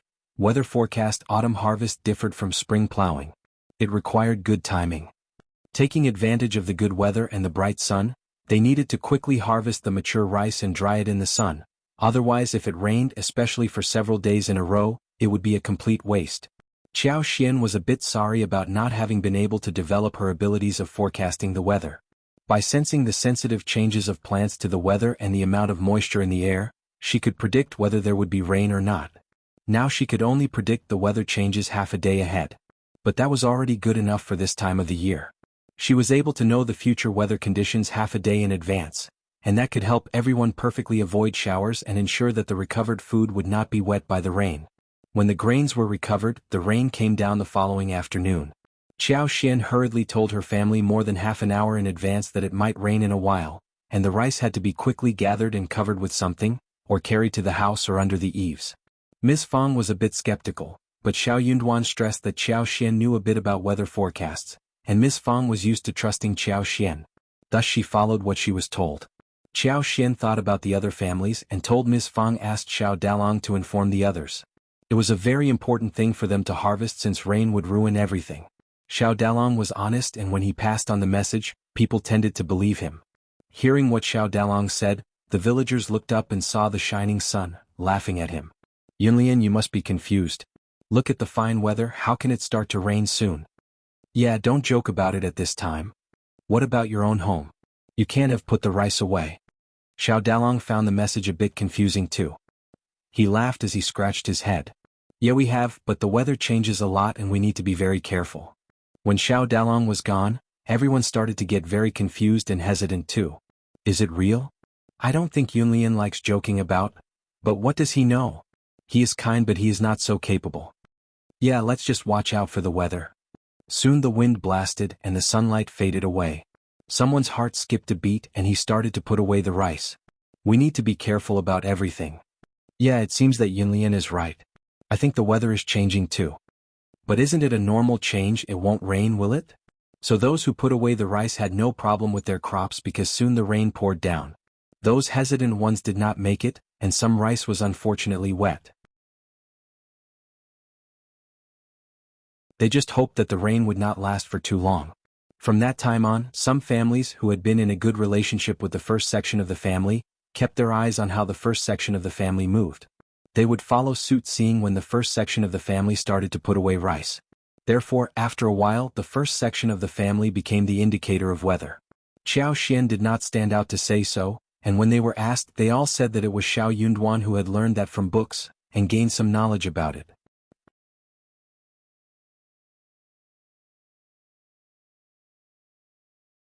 Chapter 346. Teaching for free. The villagers suddenly felt a lot of respect for him. Cultivated talent is very different from the rest of us. Yeah, that is why he is a cultivated talent. He is so smart. A cultivated talent knows everything. Due to the autumn harvest, Shao Liulang happened to be at home on the break from the college. Hearing the rumor, he felt so jealous that he sneered. He doesn't read anything from the books, he is just trying to fool you all. The first section of the family was not helping the second and the third section of the family for the autumn harvest because they already owed them so much labor fees. The second and third section of the family got really annoyed and only eldest uncle was willing to offer help. Therefore Shao Liulang was even more sour about Xiao Yunduan. But what could be done anyway? The first section of the family was no longer helping them for free. If they've dared to challenge them, Dev would show the contract to them. They had helped with the spring plow and would not continue to help them for free. Shao Liulang was feeling very unconvinced. He went to Xiao Yunduan and showed a fake smile. I wonder what books you have read, cousin. Can you loan the books to me?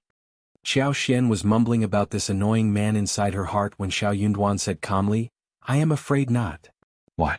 You are so stingy. Xiao Yunduan replied. I came across the book when I was in the province but I did not buy it. Xiao Liulang. He did not trust his cousin's words. But he had no evidence to prove that Xiao Yunduan was lying to him. Xiao Liulang continued in a forceful voice. Oh, but how do you forecast the weather? What is the basis for it? Can I learn that too? Before Xiao Yunduan said anything, Miss Fang got quite displeased. Liulang, you are behaving over the top. Why must he teach you for free? Xiao Xian added. Yeah, he has mastered the skill and he is not going to teach anyone for free. You can pay him to teach you. Xiao Yunduan glanced at him and said nothing more. In silence he agreed with what Xiao Xian and Miss Fang said. Also that made sense. He had no obligation to share his skills with others for free. Anyone who understood that would not even ask about it. Xiao Liulang snapped and said, Then I am going to remind you, cousin, that you are just fooling others. Be careful not to show your fox's tail. Miss Fang shouted. What are you talking about? Xiao Liulang stiffened and left the place in pretentious calmness. Miss Fang shouted behind his back. Don't come to our door if you are going to continue to talk nonsense. Stay away from us, as far away as possible. What kind of a man is that? Miss Fang sneered. Yunduan, just leave him alone, he is just narrow-minded and jealous. Xiao Yunduan smiled. Don't worry, mother. I don't care. Xiao Xian whispered to him. Don't stress, I won't allow you to show your fox's tail. Xiao Yunduan smiled and tilted his head, looking at her. Okay. After the autumn harvest, Xiao Xian and Tao Tao continued making lipsticks. Xiao Liulang was ready to take the examination. He would make it to a cultivated talent if he passed it. Ms. Ma and third uncle even took Xiao Liulang to kowtow to the ancestors and asked for their blessings.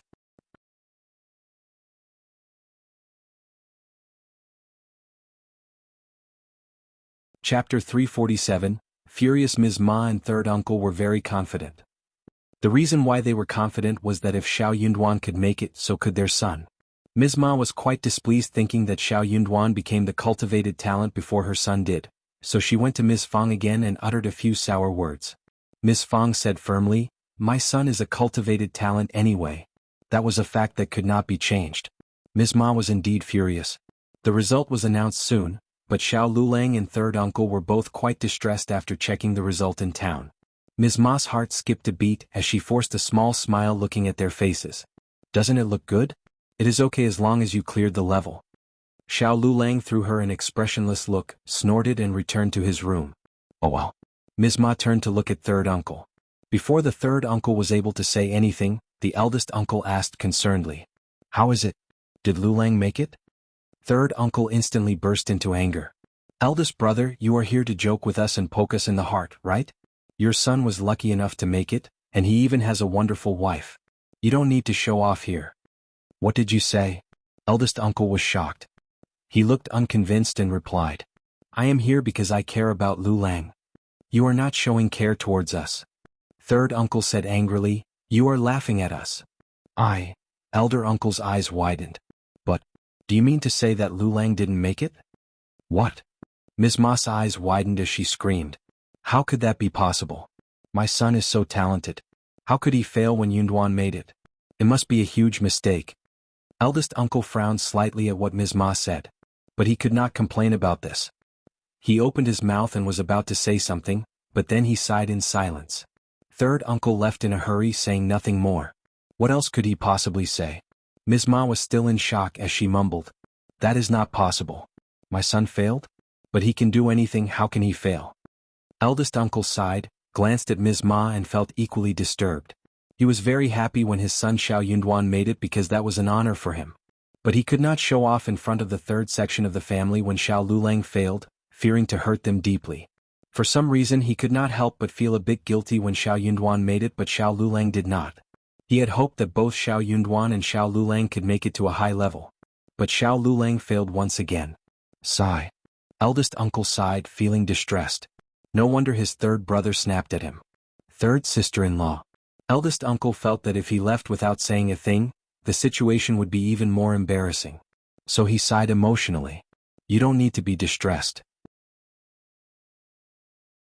Liulang is still young and he can try again next time. Don't worry, he will definitely make it. Ms. Ma glared at eldest uncle. What if he fails again? Eldest uncle was startled. What? Ms. Ma sneered. Eldest brother, don't laugh at us. I know that you are happy that your son made it, but you can't possibly stab me in my heart, right?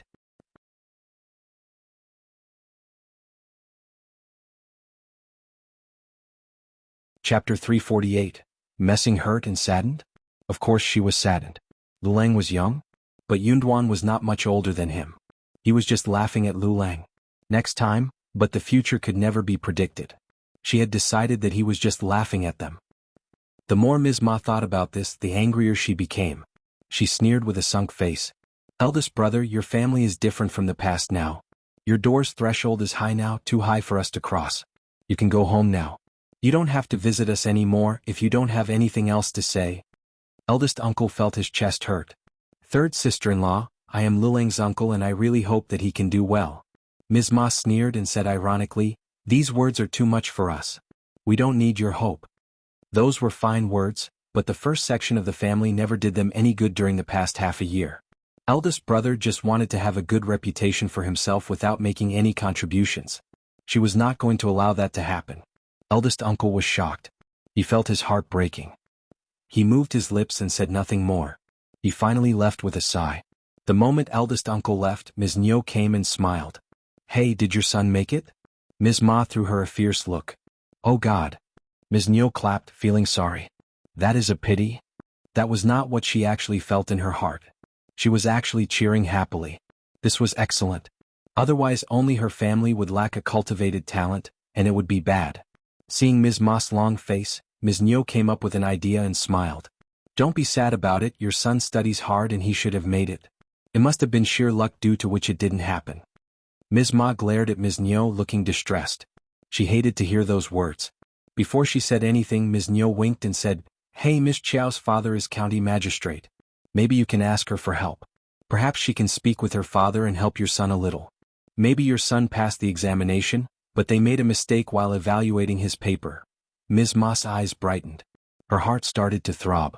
Yeah, my son must have passed but they made a mistake while going through the paper, it must have been like that. Ms. Ma grabbed third uncle's arm and said, Hey, hey. Ms. Nyo pursed her lips. She felt quite glad that Ms. Ma was convinced. The first section of the family was so annoying and she should cause them some trouble. But she needed to follow along. If Miss Qiao did ask her father to help the third section of the family, then she needed to stop her. Soon Ms. Ma and third uncle came out and Ms. Nyo tagged along. Let's go to the first section of the family. Let's go. Hearing that Xiao Liulang and third uncle had gone home after receiving the result, Miss Fang said after a moment, Yo, Liulang fails again. Xiao Xian laughed. How do you know, Mom? Of course.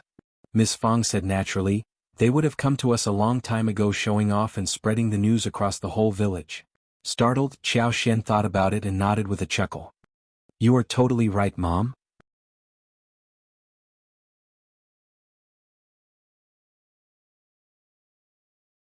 Chapter 349. Wasted money. Miss Fang sighed emotionally. Why didn't he make it? I thought he would. He has been devoted to studies for so long and has spent so much money. What more can he do after he has failed so many times? Miss Fang did not like them, but she never wished anything bad for them. On the contrary, she wished that they could live a happy life so that her family could be left alone. Xiao Xian smiled. Mom, my husband is the only cultivated talent in the whole village, so I am sure that it is never easy to become one. If that was an easy task, the title would not be so valuable anymore. As for what Xiao Liulang would do if he kept failing, Xiao Xian did not dwell on it. It had nothing to do with her. Miss Fang smiled as she heard her daughter-in-law. True. But soon she felt concerned. But so much money was spent on him. It is very costly to cultivate a student. They were just talking when Ms. Nyo, Ms. Ma and third uncle rushed into the house. Eldest sister-in-law. Ms. Ma looked as if she had seen a savior and the light at the end of a tunnel. She rushed towards Miss Fang and took hold of her hand tightly. Eldest sister-in-law, you have to help us right now. I will do anything for you if you help us. Oh, Miss Fang was quite shocked and pulled her hand out. Third sister-in-law, what is going on? Eldest sister-in-law. Third uncle sighed as they walked in and took a seat. My son has been working very hard on his studies, right? You have witnessed, yes, our son has always been devoted to his studies and the teachers at the college speak well of him. As they were talking, eldest uncle, Xiao Yunduan and Xiao Xian as well as the other members of the first section of the family gathered together as well.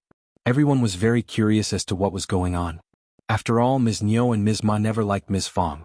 So what made Ms. Ma promise to do anything for them? Something big must be going on. Third uncle said, But Liulang failed at the examination. How could that be possible?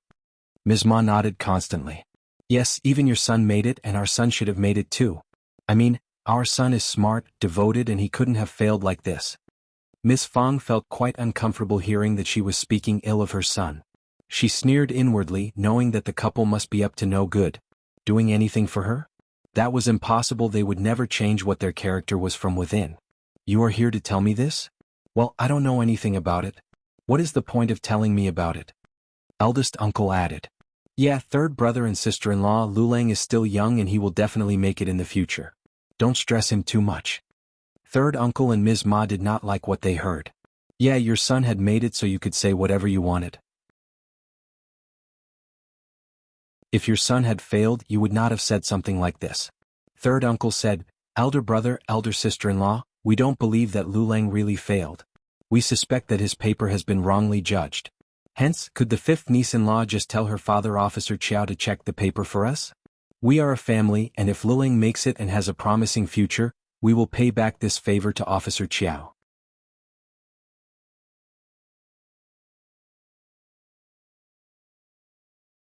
Chapter 350. Talk with senior people. Third uncle was worried that what had been said was not straightforward enough, so he clarified again. Of course, we won't let Officer Qjao do that for free. We will prepare enough presents to thank him. He almost said that he wanted Officer Qjao to cheat by helping add Xiao Liulang's name to the list. Ms. Fang and eldest uncle had not expected that third uncle and Ms. Ma would have thought about such a method. They, for a moment, had no idea what the family was talking about. Xiao Yunduan's facial expressions changed and he said coldly, Are you crazy, third uncle and third aunt? Eldest uncle immediately reacted. Yunduan, what are you talking about? They were already in a bad mood since their son failed the examination and he was just adding fuel to the oil. Xiao Yunduan said coldly, Dad, have you understood what they mean? They are trying to make Officer Qjao cheat by adding Liulang's name on the list. That is crazy. If it is revealed, Liulang will never be able to attend any examination in the future, and Officer Qjao will lose his job, and he may be imprisoned too. You think this is a minor thing? Miss Fang shouted furiously. You are just mental. How can you even think about this? Ms. Ma was shocked but still replied. You don't need to frighten us. It is not that serious. I just think that the paper is erroneously judged. It is a situation where a wrong needs to be made right. Xiao Yunduan responded in a clear voice. If you really think that the paper is wrongly marked, you can send the paper to the government office and ask the authority there to do a re-examination. Officer Qjao can't make this decision. If you don't believe me, you can ask your son yourselves. Going to the government office? That was not possible. They would not be okay heading to a strange city in the province. Also, Ms. Ma did not think that it would work out favorably for them. That was not a place for people like them to be at. Hence, she still insisted. It means that they can recheck the paper, right? That is reasonable, isn't it? As long as Officer Qjao was willing to offer the help, they could find any kind of excuse to do so. No one would dare counter that. Also, Ms. Ma was confident that her son must have been wrongly judged on the paper. Third uncle was also somehow confident. Yes, as long as Officer Qjao can extend a hand, we can definitely make it. Eldest brother, eldest sister-in-law, please, this is about Xiao Liulang's future, we are begging you. Xiao Yunduan did not have any idea what more to say but sneered. You think it is very easy to recheck the paper? If it was an easy thing, every participant would do so, and the whole situation would get messy. I told you the officer and scholars should join forces to recheck the paper. Maybe some learned people would come forward and take a look at it as well. If there is any problem with it, then it would be Officer Qiao's fault not to have recruited the right talents and get seriously punished. If the result is the same, your son will be hit and forbidden to participate in the examination again in the future. Who told you that Officer Qjao has the right to make that call? If you don't believe me, you can go to the office and ask about it. Qiao Shen smiled. He is right. It is a huge thing if a mistake on the paper is done, and any wrong result can cause someone's death. You must be mental to have suspected the fairness of the recruitment. Ms. Ma was not convinced. You are just frightening us. Then you can go and visit the province yourself. Qiao Shen sneered. You have nothing to lose, right?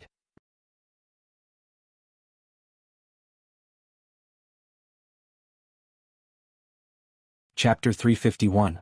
Not waking up. You can't just go to the county, you have to go to the province. Oh, if you don't believe me, you can go to the county office first and see if you return after some punishment. Eldest uncle frowned at Xiao Xian. He was very displeased by what Xiao Xian said. She sounded quite impolite. He moved his lips but said nothing eventually. Miss Fong was really furious by this point. She got up and started to drive them away. Just leave us alone, one more word and you will get out of the family. If you want to get yourself killed, do so. Don't drag us down. Xiao Yunduan said, what about first asking your son what he wants? Xiao Xian could not help but add. You keep saying that your son is smart and devoted, good at studies, but did the teacher tell you all of these things personally? How could they be so confident that Xiao Liulang failed because his paper had been wrongly judged? Third uncle was startled and almost jumped after what he heard. What do you mean? I mean what I said. Xiao Xian pursed her lips. I won't believe what I don't see or hear myself. Xiao Yunduan almost burst into laughter but tugged at Xiao Xian. All right, let's just drop it. He knew pretty well whether the teacher spoke highly of Xiao Liulang, and whether Xiao Liulang was smart and devoted as he claimed. But he was not going to tell the truth to the public since his cousin wanted to brag about his non-existent skills. After all, he would not be able to offer any evidence to the family. They might even call him jealous. But Xiao Xian was so straightforward that she said it out loud. Third uncle snapped. Don't you dare slander our son just because you are jealous of him. Xiao Xian rolled her eyes and countered. My husband is already a cultivated talent and he is going to the next level next year. What am I jealous of? Jealous of you who will never make it to a cultivated talent? You. Elder uncle's heart almost skipped a beat. Just drop it, Miss Qiao. His brother and sister-in-law were already having a bad time and Miss Qiao kept poking their wounds. They were going to end up having a fight. Xiao Xian was not afraid of eldest uncle. Instead she said, Dad, I am just reminding third uncle and third aunt out of kindness. They can believe me if they want to. I didn't want to tell them this much nor did I have the intention of arguing with them because there is no point in arguing about this. I am not that bored after all to go to Minghua College and ask about this. Eldest uncle. Miss Qiao's words could always annoy him. Miss Fong laughed and nodded and said, Miss Qiao is totally right. She was not mocking them, but the third section of the family had been way over the top in their conduct and she just could not help it. Ms. Ma snapped. Why ask the teachers at college? Yunduan is here. Yunduan, just tell us if the teachers speak highly of your cousin and call him devoted and learned or not. Shao Yunduan. He really did not want to tell lies. I only focus on my own studies. I am not sure if the teachers have spoken highly of my cousin. If you want to know about it, just ask him yourself.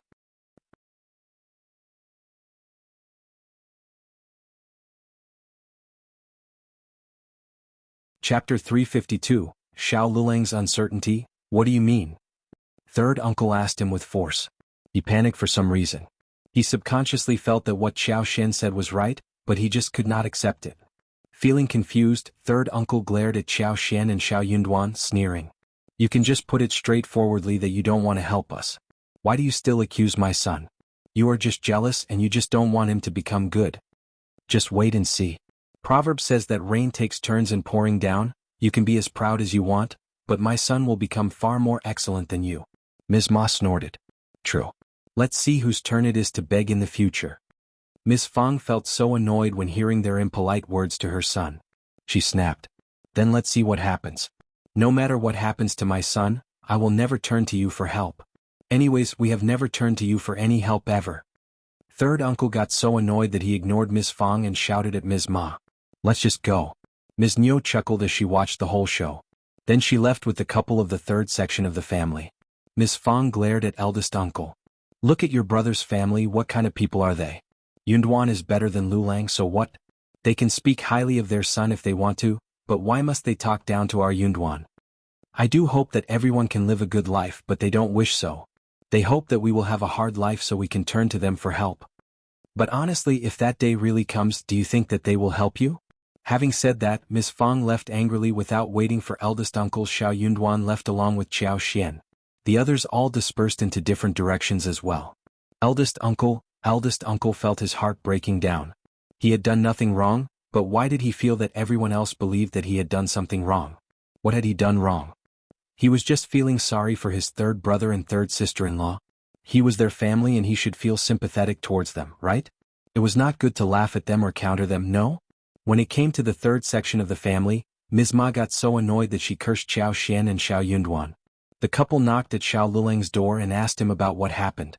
Both of them talked one by one and they exaggerated certain things to make the story sound reasonable. After a long while, Xiao Lulang finally understood what they were talking about. He could not help but feel moved. Yes, he was very confident about his abilities, but why did he fail again? Maybe the paper was wrongly judged after all? If the paper could be rechecked, he might make it to the next level? Seeing the expression on his face, Ms. Ma got excited and snapped. Miss Qjao and my nephew are just liars. They keep frightening us and saying that we can't do this unless we want trouble coming to us. They just don't allow us to flourish. Xiao Lulang brought himself back and his face changed. Just forget about it, the results can't be changed once they are out. Third uncle and Ms. Ma found what he said even more motivating. They could not forget about it but got increasingly driven. Forced, Xiao Lulang had to spill the truth. Xiao Yunduan and Xiao Xian were totally right. Just forget about it, it isn't a good deal. Officers are not that easy to speak to. What if they pick on us? We are just civilians, unable to counter them.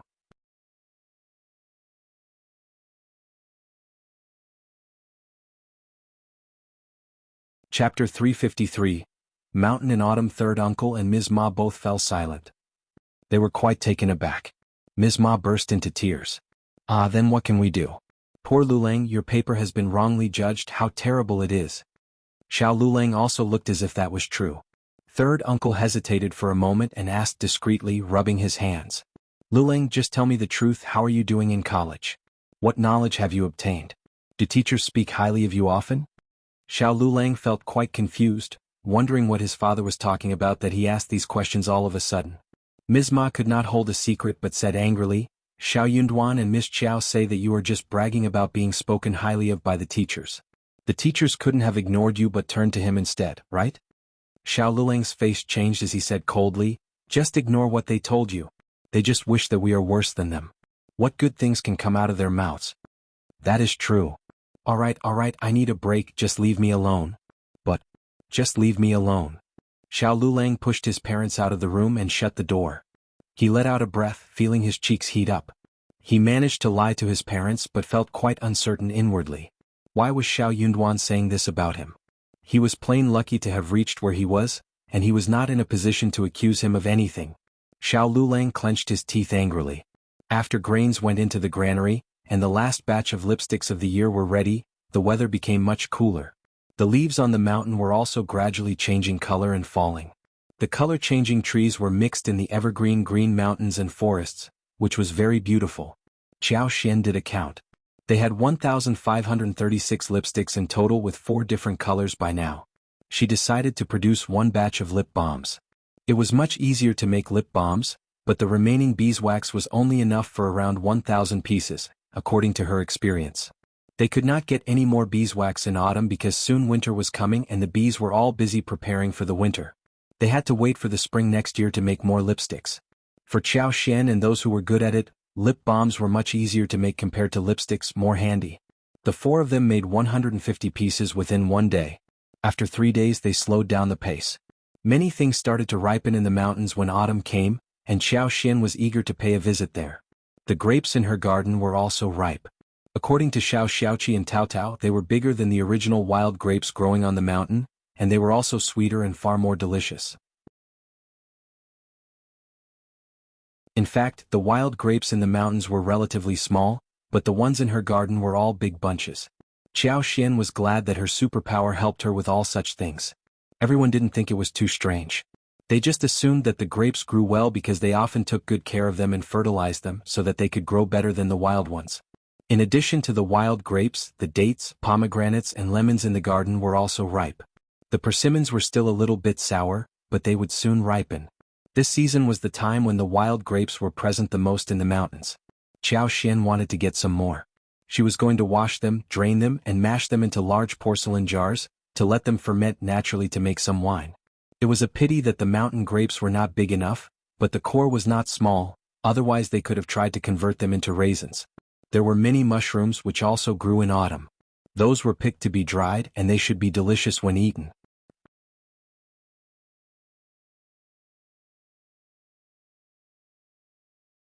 Chapter 354. Into mountains again. Xiao had been thinking about the creeping figs and expected that they would be ripe by this point.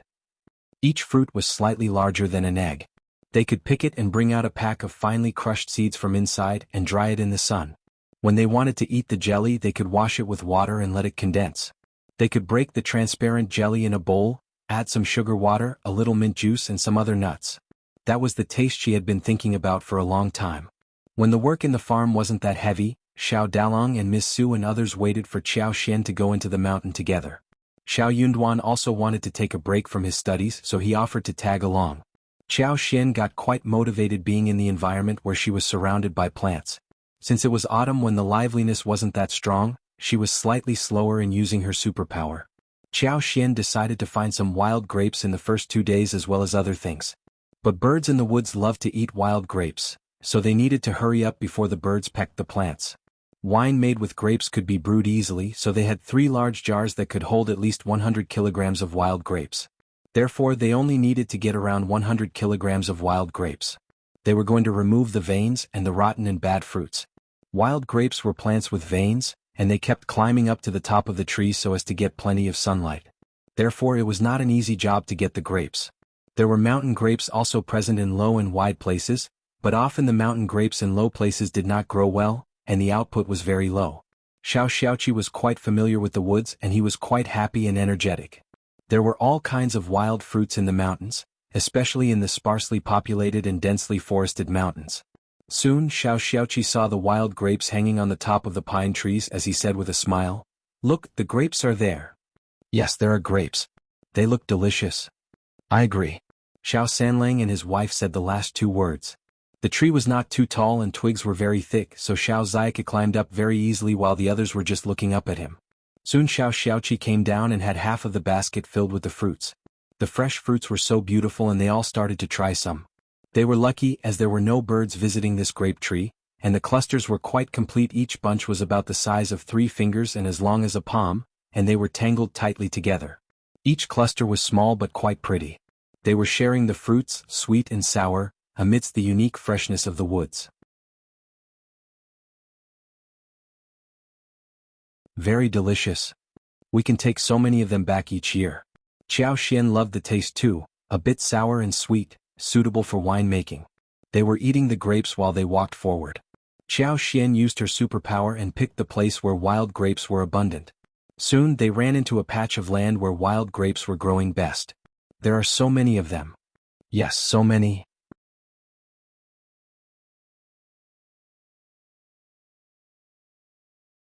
Chapter 355, Harvest. It seems that there are many wild grapes in the mountains this year. Otherwise how could they easily find one patch of land full of it? They all nodded in agreement. Their arrival had startled the animals who were eating the grapes. Soon some birds took off. The trees were relatively high here and some twigs were quite fragile, so they needed to be careful not to break them. They were all aware of this. As they were talking they all went up onto different trees. Only Xiao Yunduan and Xiao remained on the ground. They exchanged a look and laughed. Xiao said with a smile, "We are just waiting for the food to come to us." Xiao Yunduan smiled. "That is our ability too." Xiao laughed. Her husband had learned to speak tricky words. But the couple were not idle. Xiao just glanced about with her superpower.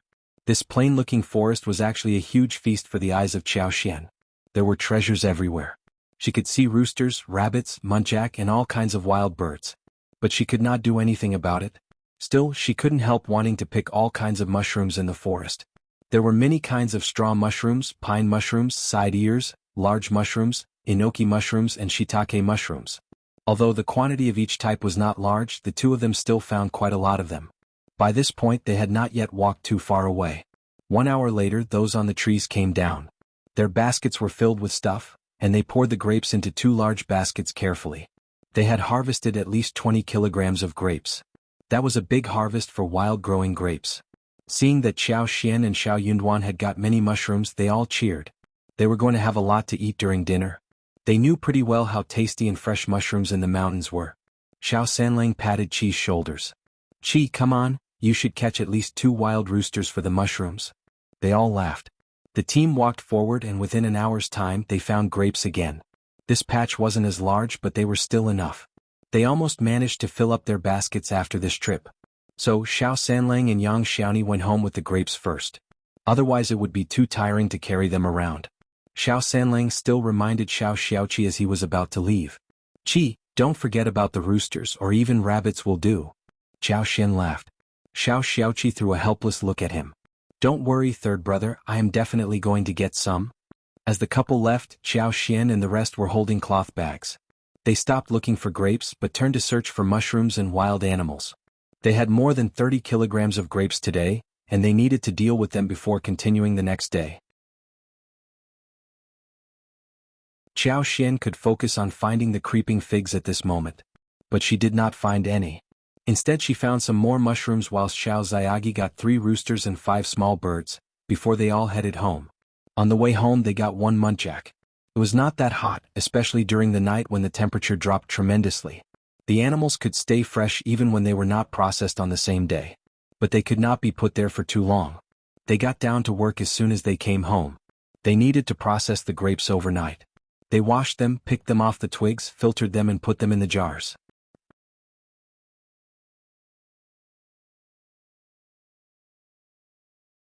Chapter 356. Yuezheng Shao and Xie Jingrong. The 30 kilograms of mushrooms were sorted by Xiao Xian, who processed them well.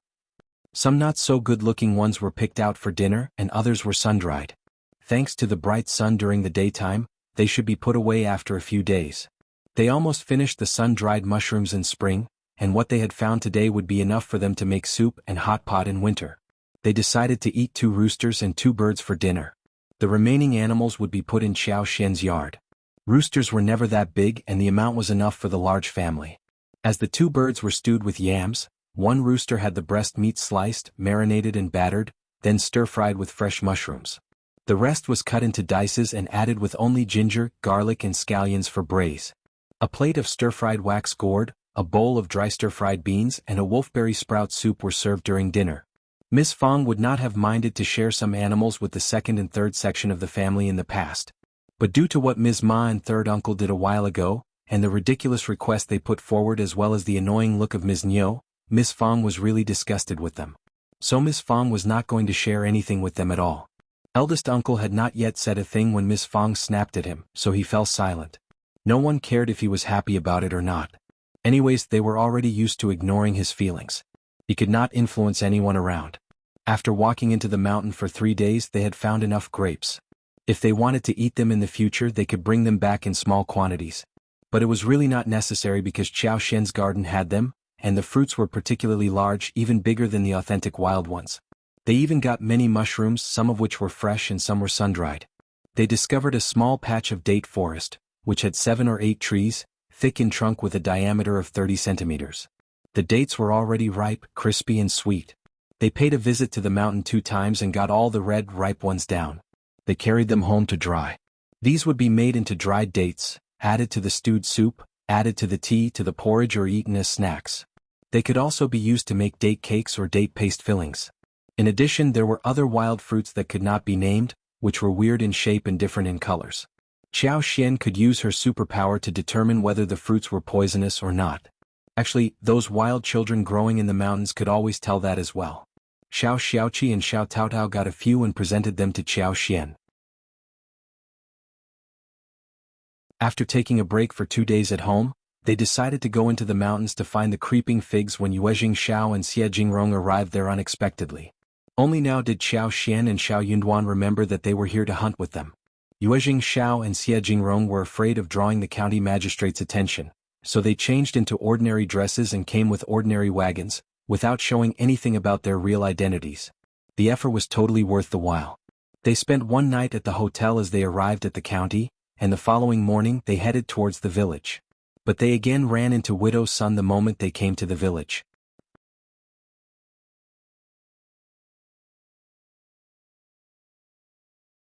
Published at 28th of August 2023, 12:40 and 54 seconds p.m. Chapter 357. Chapter 357. Widow's son again. If audio player doesn't work, press stop then play button again. Chapter 357. Widow's son again. Chu Shan, who was sitting on the wagon, exchanged a cold look with Widow's son, snorted and looked away. It was this woman who tried to set up his young master and young master Xia, because of which he ended up being scolded. Chu Shan disliked this woman deeply. Widow's son had not recognized Chu Shan at the beginning. She just found him a bit familiar. But wagons were rarely seen in the village, so she suddenly remembered who they were. It's them. So they are visiting Shao Yunduan again? How can that man get to know so many rich people? Widow's son could not help but feel curious, wondering who was in the wagon. But she knew clearly that she could not visit them, otherwise Miss Fang would blast her off. But Widow's son was too curious to restrain herself. She could not help but wonder what on earth was going on there. So Widow's son went to Ms. Niu again. Hey, remember what I told you about the guests of the first section of the family? They are two rich young masters in the wagon. Widow's son winked. Your Miling is still unmarried, right? This is a great opportunity and you can't miss it. If Tao Tao steals the show and becomes the wife of some rich people, your Miling will have a lot of difficulty in finding a better suitor. Ms. Niu did not want to speak with Widow's son because Shao Yunduan turned her down last time when she asked. But when she heard the last sentence, she could not help but feel motivated. So, Shao Yunduan and Miss Fang refused to introduce the two young masters to her because they expected Tao Tao to marry one of them? That was not going to work. Ms. Niu made up her mind and pursed her lips. Just forget about it, Shao Yunduan is nothing more than a cultivated talent. How rich can his friends be? But I can have a look at them. Ms. Niu got up and started walking. Widow's son followed up, smiling. It depends on who you are comparing them to. The two men are in a wagon and they have servants. I believe that they are definitely richer than us, right? Ms. Niu snorted and admitted that Widow's son's words made sense. She thought the same thing as Widow Sunday. Those who could befriend Shao Yunduan must be rich, but not as rich as those big shots. If the two women knew how much wealth the Yuezheng family and the Xia family had, they would not think about having a marital relationship with them. Xia Jingrong and Yuezheng Shao's sudden visit surprised Shao Yunduan and Xiao Xian. The family met them for the second time and was already used to their arrival. They greeted each other, and Miss Fang put away the gifts they had with them. She asked Yang Xiaoni to boil water and prepare the tea whilst instructing Tao Tao to fetch the keys from Xiao Xian and pick some fresh grapes and dates from the garden to serve the guests. She had no idea about what to prepare for lunch, and decided to wait for Xiao Xian to figure it out. The two young masters looked neatly dressed and they seemed to be interested in dishes cooked by Xiao Xian, not others. Miss Fang felt very honored that these two young masters had befriended her son, and she decided to treat them well. The tea leaf was lavender whilst the fruits were newly picked. Yuezheng Shao was very curious about everything in their family. Those ordinary-looking dates and grapes seemed quite unique in their eyes. They had a bite of each and sure enough they tasted extremely good.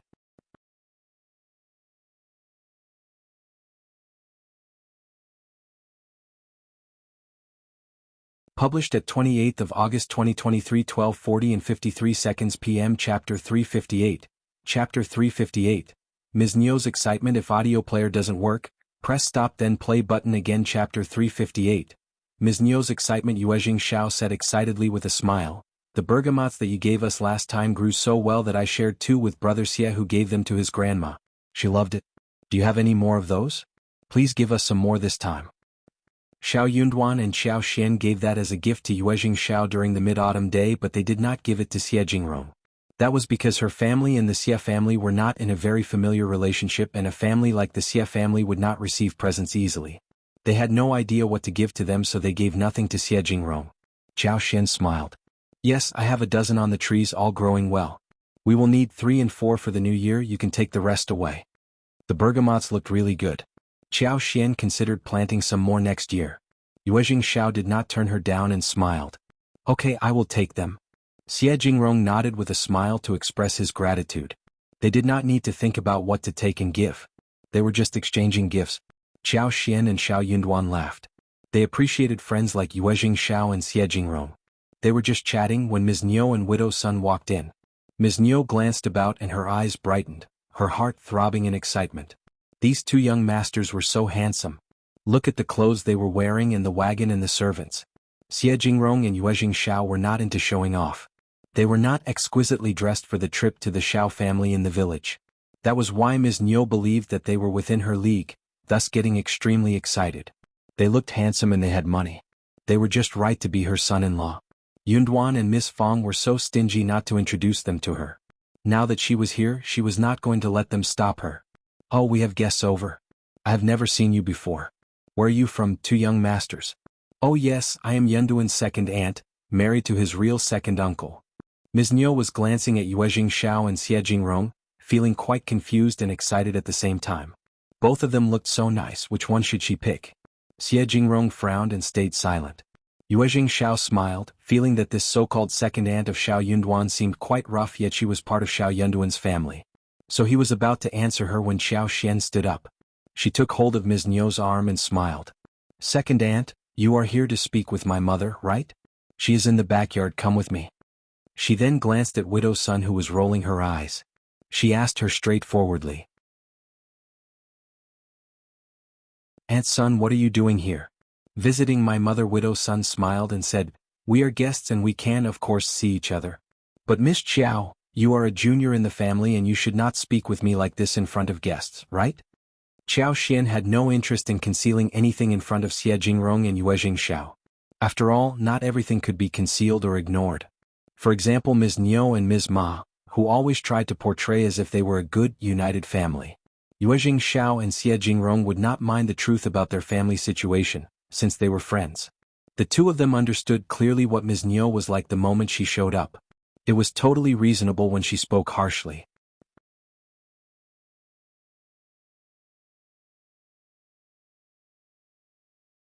Published at 28th of August 2023, 12:40 and 52 seconds p.m. Chapter 359. Chapter 359. Driving away. If audio player doesn't work, press stop then play button again. Chapter 359. Driving away. Also, they both were from big, noble families, where they had seen infights all the time. So, they would not dislike them for no reason. Xiao Xian smiled. You spread a rumor about our family and had a fight with my mother. I am just curious about what you are doing here at our door? Yuezheng Xiao burst into laughter. Widow's son had not expected that Xiao Xian would humiliate her in front of everybody. Her cheeks flushed in embarrassment and she got so angry that she could not utter a word. Miss Xiao, how dare you? Ms. Niu glanced at Xiao Xian with an accusing look, then she smiled at Jingrong and Yuezheng Xiao. Oh young masters, this is what my niece-in-law is like, she has no idea what she is doing. Don't get mad at her. Oh yes, where are you from? What are your names? Yuezheng Xiao smiled. Miss Xiao and brother Shao are both very nice people. Jingrong nodded. True. Ignoring Ms. Niu, Xiao Xian pulled her away when Miss Fang and Yang Xiaoni came out of the backyard, looking dumbfounded seeing the two women. Miss Fang took hold of Ms. Niu and dragged her away. Widow's son got a glare from Miss Fang and she hurried away saying that she had something else to do at home. Miss Fang grabbed Ms. Niu in the backyard saying furiously, Stop being so embarrassing at my house. Ms. Niu was unhappy. Why am I embarrassing you? You just don't want us to live a better life. These two young masters look like a great match for my Miling. Stop it. Now. Miss Fang almost wanted to give her a kick. Ms. Niu, they are Yunduan's friends and they are here to visit Yunduan. Look at your Miling, how can she be a match for them? Don't turn her into a joke so she has no reputation left. Or else don't regret your actions later. Their marriages will be determined by their families. If you want to make your daughter into either of their wife, go and recommend her in front of them directly. You, Ms. Niu sneered hearing Miss Fang's harsh words. What are you talking about? I know what you are thinking. Ms. Niu lowered her voice. You are planning to match Tao Tao to them, right? What? Miss Fang was startled, not knowing what Ms. Niu meant. When she realized what Ms. Niu was trying to say, she raised her hands and almost slapped right on her face. No one is as greedy and imaginative as you are. Ms. Niu sneered and did not believe her. Anyway, you are welcome to think what you like. Miss Fang said coldly. They are my guests and if you dare to do anything, I will not forgive you ever. Having said that, Miss Fang drove Ms. Niu out. Ms. Niu did not dare to walk into the room and left in anger. She was not giving up. She loved those two young masters and she needed to work hard for them. She understood clearly that it was the only chance she could have. Inside the room, Xiao Yunduan smiled. Sorry for the commotion. Please forgive them for what they have done and said. Xiao Yunduan did not want to tell them anything bad about Ms. Niu and the other woman. But he needed to warn them. The two women might come up with some other ideas later. Yuezheng Xiao smiled. Brother Xiao, don't worry. Every family has its own problems. My family affairs might be even worse than yours. Jingrong smiled. The Xia family had many internal problems too, but not that bad since no one dared to make a scene in front of him. You're tuning in to the Phantom Sword Chronicles YouTube channel. Don't forget to subscribe and join us on this journey to catch the most captivating stories.